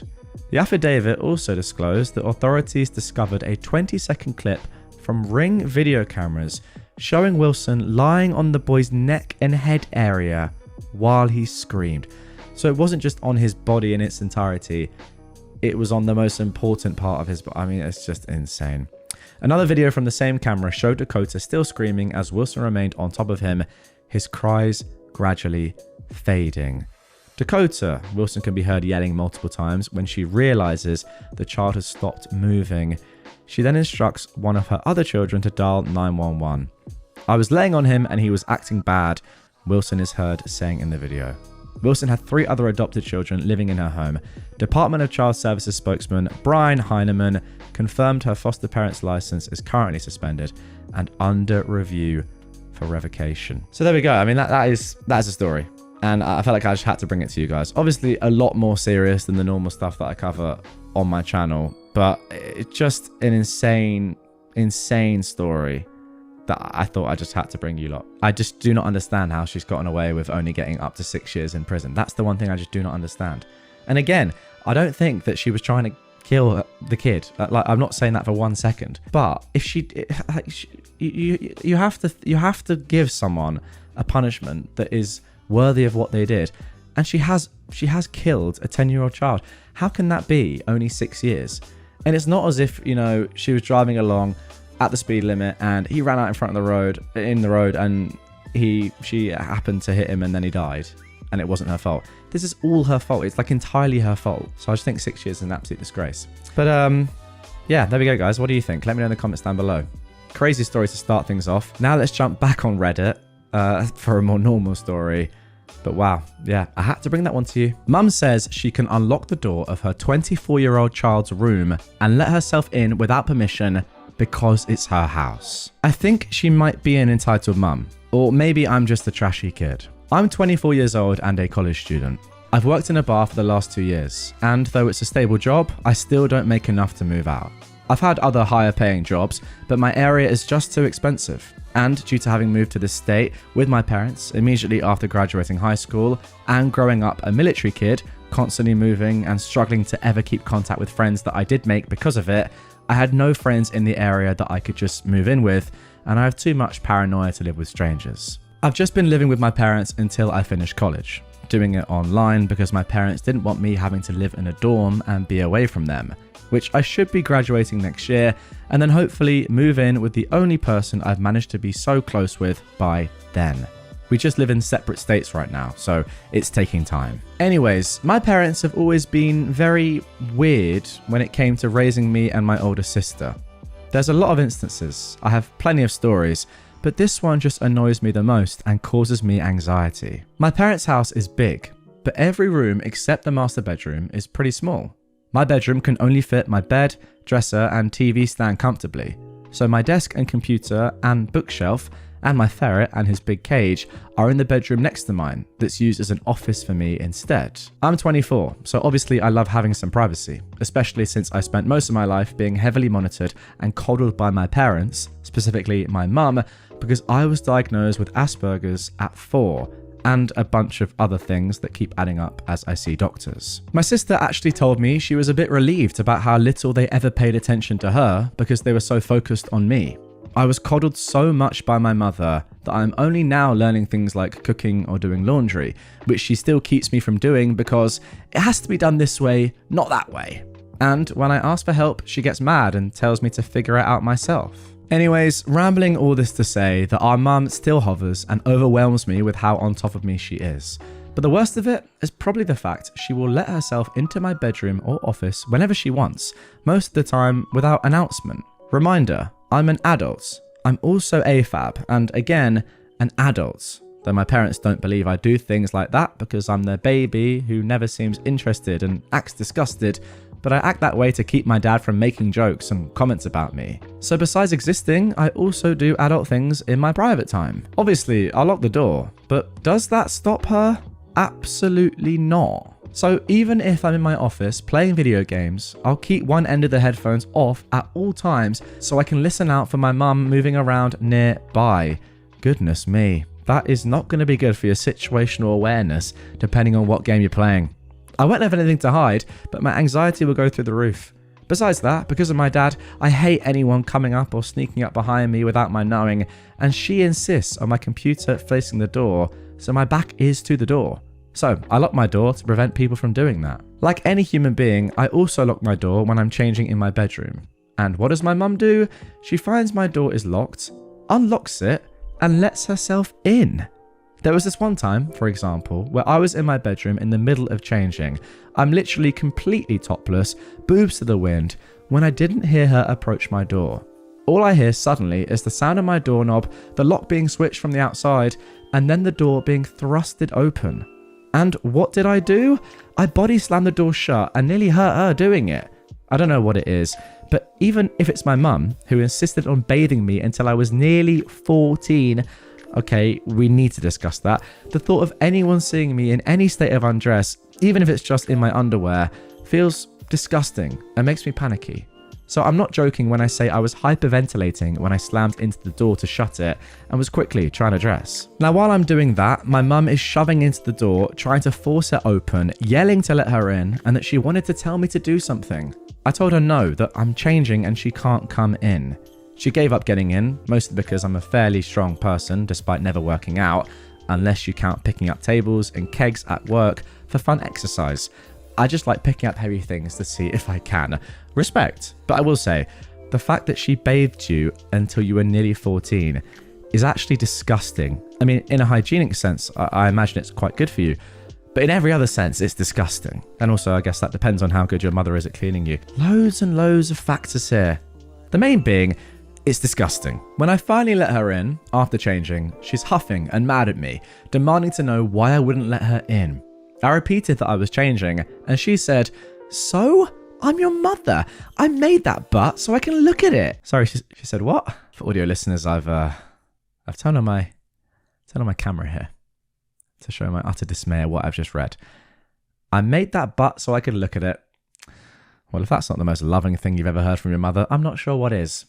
Let's carry on. I ignored that and said my door was locked and that she shouldn't just be letting herself in and unlocking my door. She responds with, "I can do what I want. It's my house. If I want in your room, then I'll come into your room. I can unlock your door if I want. What if there was an emergency? What if you were dying? What if I was dying?" I said, "I don't care. I'm an adult. This is my private space. You do not just let yourself in whenever you want. I don't disrespect you and let myself into your room and unlock your door. Don't do it to me." She just got mad and ran off, forgetting what she was going to tell me to do. Okay, and that is the end of the post, although OP has added a couple of edits with a lot more information, which I think is very relevant. First of all, thank you for all the replies giving advice and reassuring me. I'll look into a door stopper. I just worry about her reactions, since just a few years ago, a bad experience with my dad and locked doors left me sobbing and in a panic attack on the bathroom floor while he pounded the door until it nearly broke, calling me a lot of things. So I get a lot of anxiety about my parents' reactions to being unable to get to me. I'll definitely try to get a stopper when I get paid next. Now, some more information. First of all, I don't pay rents. They want me to, and were going to have me start last year until my insurance skyrocketed, and so it's been harder for me to keep any money saved up. Secondly, it may be some time before I can fully move out due to money and the situation with my best friend, but I've been planning to pursue my master's after I finish my bachelor's at a school less than an hour away that's close to my work and requires freshmen to live on campus. The original plan was getting an internship out of state for a month or so to get practice being more independent, but I didn't get accepted to my choices, so I'm relying on pursuing a master's now for a good excuse for them to allow me to live away from them. Third, I'm not a legal dependent. Back in 2018, a month before my 18th birthday and right after I graduated high school, my parents insisted we get me an attorney and open a case to make me their dependent. I didn't want to. I knew it meant I'd have to stay forever, that I'd be stuck at home. I said I didn't want to do that, but they insisted it was for my own good and to help me. When we met my attorney, they didn't allow me to get a word in for the first 30 minutes with him. He made them wait in the other room so that he could finally be able to speak with me, and I told him I didn't want this. He asked about me, lots of questions. Finally, when the hearing occurred, my mother broke down sobbing, telling everyone in the room that I needed it, that I was going to die in a ditch somewhere, her exact words, that they just want to help me. The attempt to make me a dependent was denied, as my attorney found me perfectly capable and happily wanting to be independent, and thought it unnecessary to make me into a dependent. 4. My sister and I used to speak of me living with her, but because of a medical situation with my nephew and with other family situations going on, my uncle is living with her and my brother-in-law to help with the kids and house. 5. After it being so long, I'm not sure the full name and contact of my old therapist anymore, only a last name. I don't even know the address of her office, as my parents didn't allow me to learn how to drive until I was 22. I may try to speak with our doctor about referrals, as I know the address at least. I'm just hoping I can find a day off or can find an in-person therapist, as I tried digital and was getting nowhere with the lack of privacy to speak with someone. Oh my goodness, I just realized what that means. I assume, yeah, in your own house you had your parents at your door probably listening in. Ugh, that's awful. Or actually probably coming into your door, unlocking it. Insane. And 6, my bank account is heavily monitored by my mother and she sees everything I do with it. I've been looking into opening a private account. I just worry about a new card coming in since she goes through all of our mail and I work often. And then OP says, finally, there have been many occasions where, when I get especially stressed from being busy with work and school and vent about it, my parents have insisted I just quit my job, focus on school, and they'll take care of me and my bills. I could just stay home and only do school. They stopped recently only because I told them to their faces that if I had to be home and not work, I'd go crazy like that and unalive myself. Dramatic? Yes, incredibly so, but it is true. Some of the hardest times of my depression were when I was out of a job and trapped at home constantly.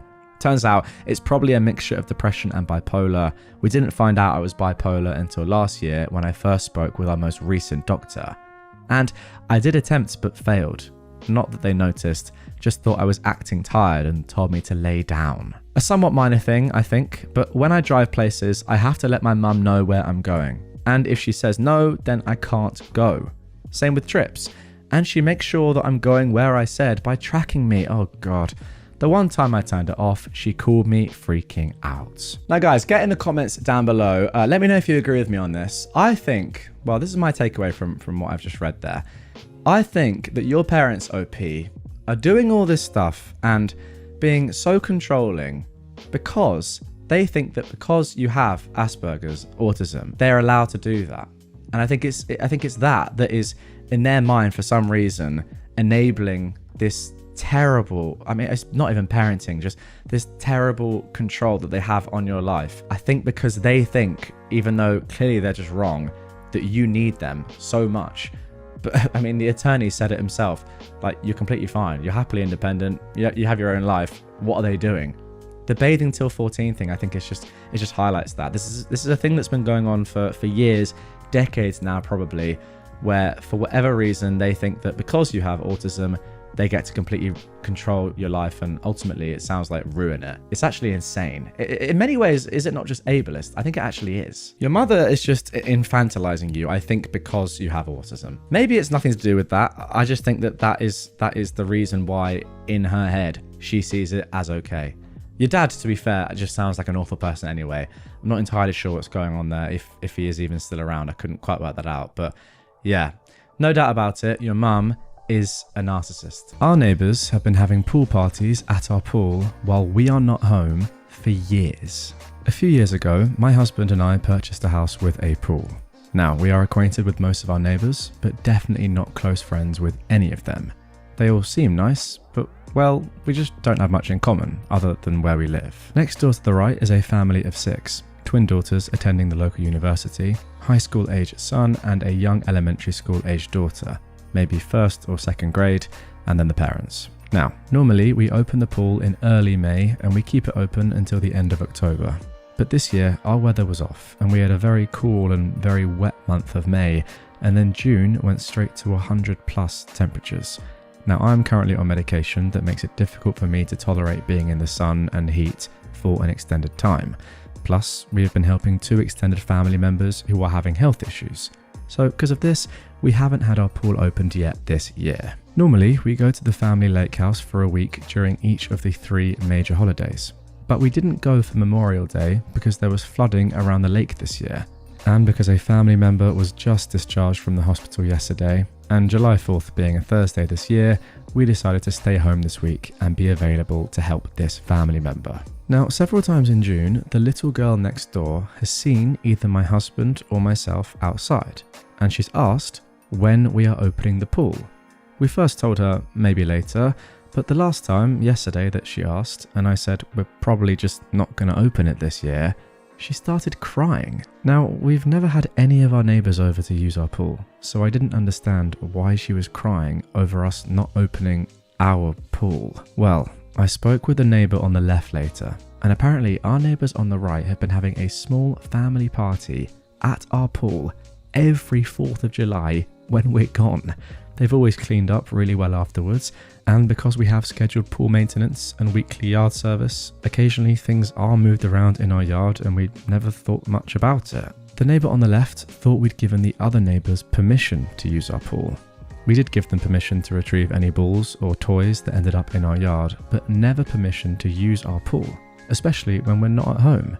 We have a special latch on the gate, and my husband did show the neighbour how to open the gate to retrieve his kids' toys. So, now my husband, who loves gadgets, is going to have several more cameras installed around the exterior of our house, covering the gate and pool area, and have the gate latch made where we can grant remote access for the pool service and yardmen. Luckily, we have a friend who does cameras and home automation systems. I'm annoyed our neighbours have been using our pool without permission, but my husband is happy I am letting him get more gadgets around the house. Now, do we confront the neighbours and let them know we know they've been using our pool, or do we just wait and see if they say anything about our new security cameras? Okay, so that is it for the original post, but as I mentioned in the introduction to this one, there is an update that was posted just 2 days later. Let's get straight into it. I didn't expect this to blow up like it has. I certainly didn't expect over 1,000 comments. Actually, yeah, looking at the original post, it has over 18,000 upvotes and yeah, over 1,000 comments. I've tried to read them all, and some were very creative and amusing to read. First of all, we don't want to hurt anyone or alienate our neighbours. We just don't want people using our pool without permission, and we don't want the liability associated with this activity. Here's an example of a comment that I think that OP was referencing. Somebody said on the original post, "I'm so petty that I'd open the pool, hide the cars so they'd think I was gone, then lurk hidden near the pool ready to step in and ask what the heck they think they're doing when they stroll in for their party. I'd embarrass them in front of their guests so hard." Then again, you have to live next door to these people, so probably best not to do that. But that would be so good in that moment, oh my goodness. Anyway, let's get back to the update. A few things I feel I need to clarify. Yes, our backyard is fully fenced in with 2 gates. The one in the back is double locked from the inside. The side gate on the side of the garage nearest the neighbours in question has a double latch that you have to reach over the top and find not 1, but 2 releases to open the gate. There's also an auto close that automatically closes the gate and latches it. I personally can't open the gate from the outside of the fence because I can't reach over that far to reach the 2 latches. The previous owner put this in and it's worked well for our yard crew and the pool maintenance people. We do have some cameras, a doorbell camera and a camera over our garage area. The garage camera picks up if someone goes towards the gate from the front, but we didn't want to invade our neighbour's privacy by recording their side garage door and gate to their backyard.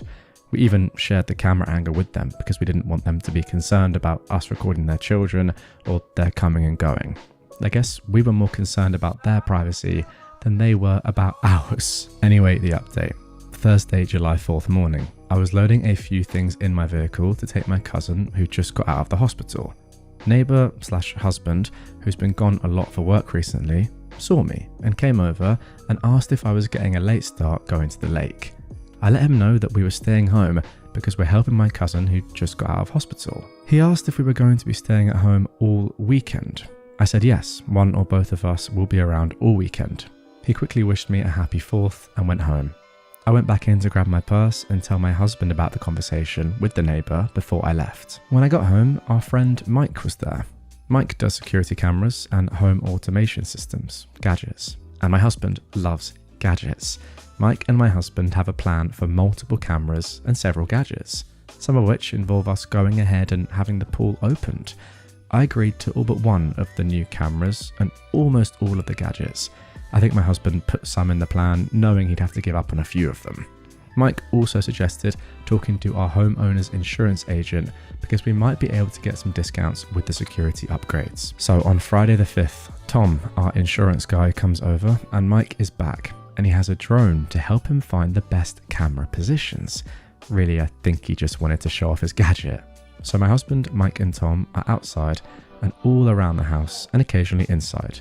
I look outside every so often, and at different times, other neighbours have come outside and down to our end of the street. The neighbours want to know what's going on, so my husband tells them we're concerned that someone, or several people, may have used our pool without our permission while we were not home.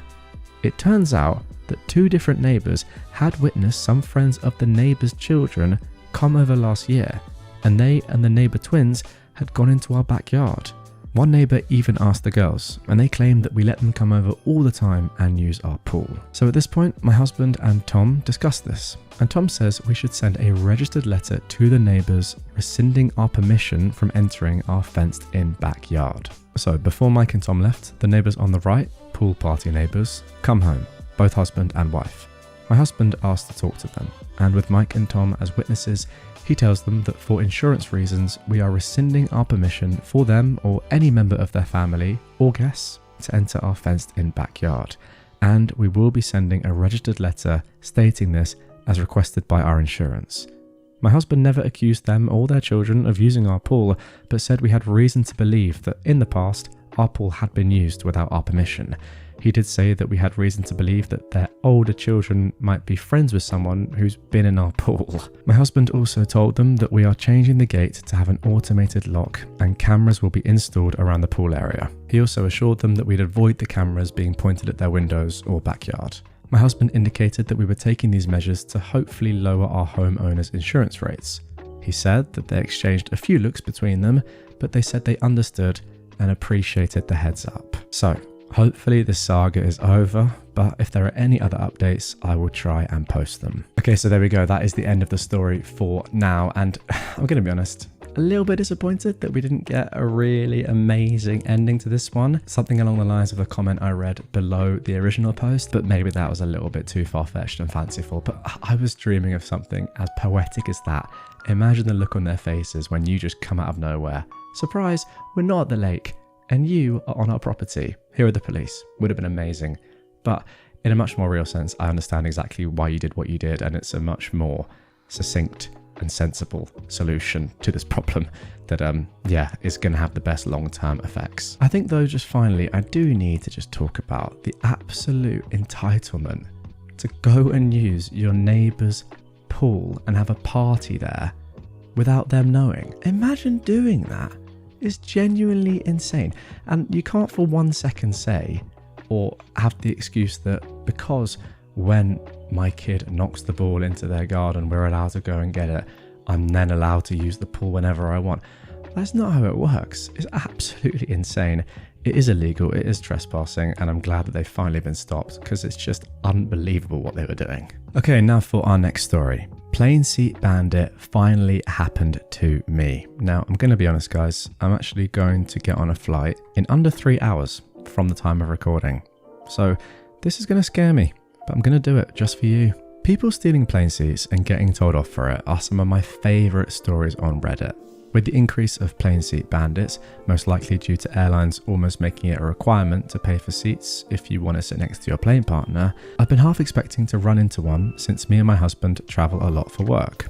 Well, it finally happened, and it was fun. Me and my husband always buy plane seats towards the back of the plane. As we stroll down, we see a lady with a young son, maybe 11 or 12, sitting in our seats. They were both deep in their phones when I told her that she was in our seats. We had to wake up at 3 a.m. to drive to the airport, and we didn't really sleep, so I was not in the mood for BS. She smiles and tells us that they weren't seated together, so the stewardess told her they could sit here. She most definitely didn't. I smile back and say we paid for these seats, so we'd like to sit there. She keeps smiling her stiff smile and points to other empty seats behind us and asks if we wouldn't mind sitting in one of them, since they're already settled and comfortable. Would it even matter? Well, I said, yes, since the plane is still boarding, so these might all be reserved, and it really messes with the system if people sit in random seats. Goodness me, the flight's not even full yet. Just get up and move, man. It's insane. Anyway, she is starting to lose her smile and says if there aren't seats available after the plane has finished boarding, they would move then. Now, I'm not confrontational, and I'm usually a people pleaser, so I'm struggling to stand up for myself, but I'm so proud for doing it anyways. Meanwhile, my husband is struggling between boarding passengers to get the flight attendant. I sigh and, with a half smile, say, I'm sorry, but I just want to sit down and not stand in the hallway blocking people to see if maybe there are empty seats when I paid for our seats. And besides, I would like the police to be able to identify our bodies by seat number in case the plane crashes and our families want to bury our remains. Oh my goodness. The kid's face, which has been glued to his phone this entire time, shoots up in shock and he looks between me and his mum. It was delicious. She has a bewildered look on her face. There's silence for 5 seconds before she packs up her stuff and pokes her son to move. I keep smiling sweetly and thank her and plonk myself down as my husband returns with a flight attendant. I tell her everything is fine and I tell my husband what happened. We laughed and I'm pretty sure the mum heard, or at least I hope so. I didn't look back, but I think I'm not mistaken of feeling a laser stare in the back of my head. Luckily, the flight was only 3 hours, so I didn't need to walk past for the loo. Well, that was a phenomenal story. Well, there we go. Some of my fears, I think, have been offset a little bit by reading that story. I have just got a notification literally right now from the flight saying it's going to be delayed. Don't know how. It's 3 a.m. when I'm recording this and the flight's at 6:50.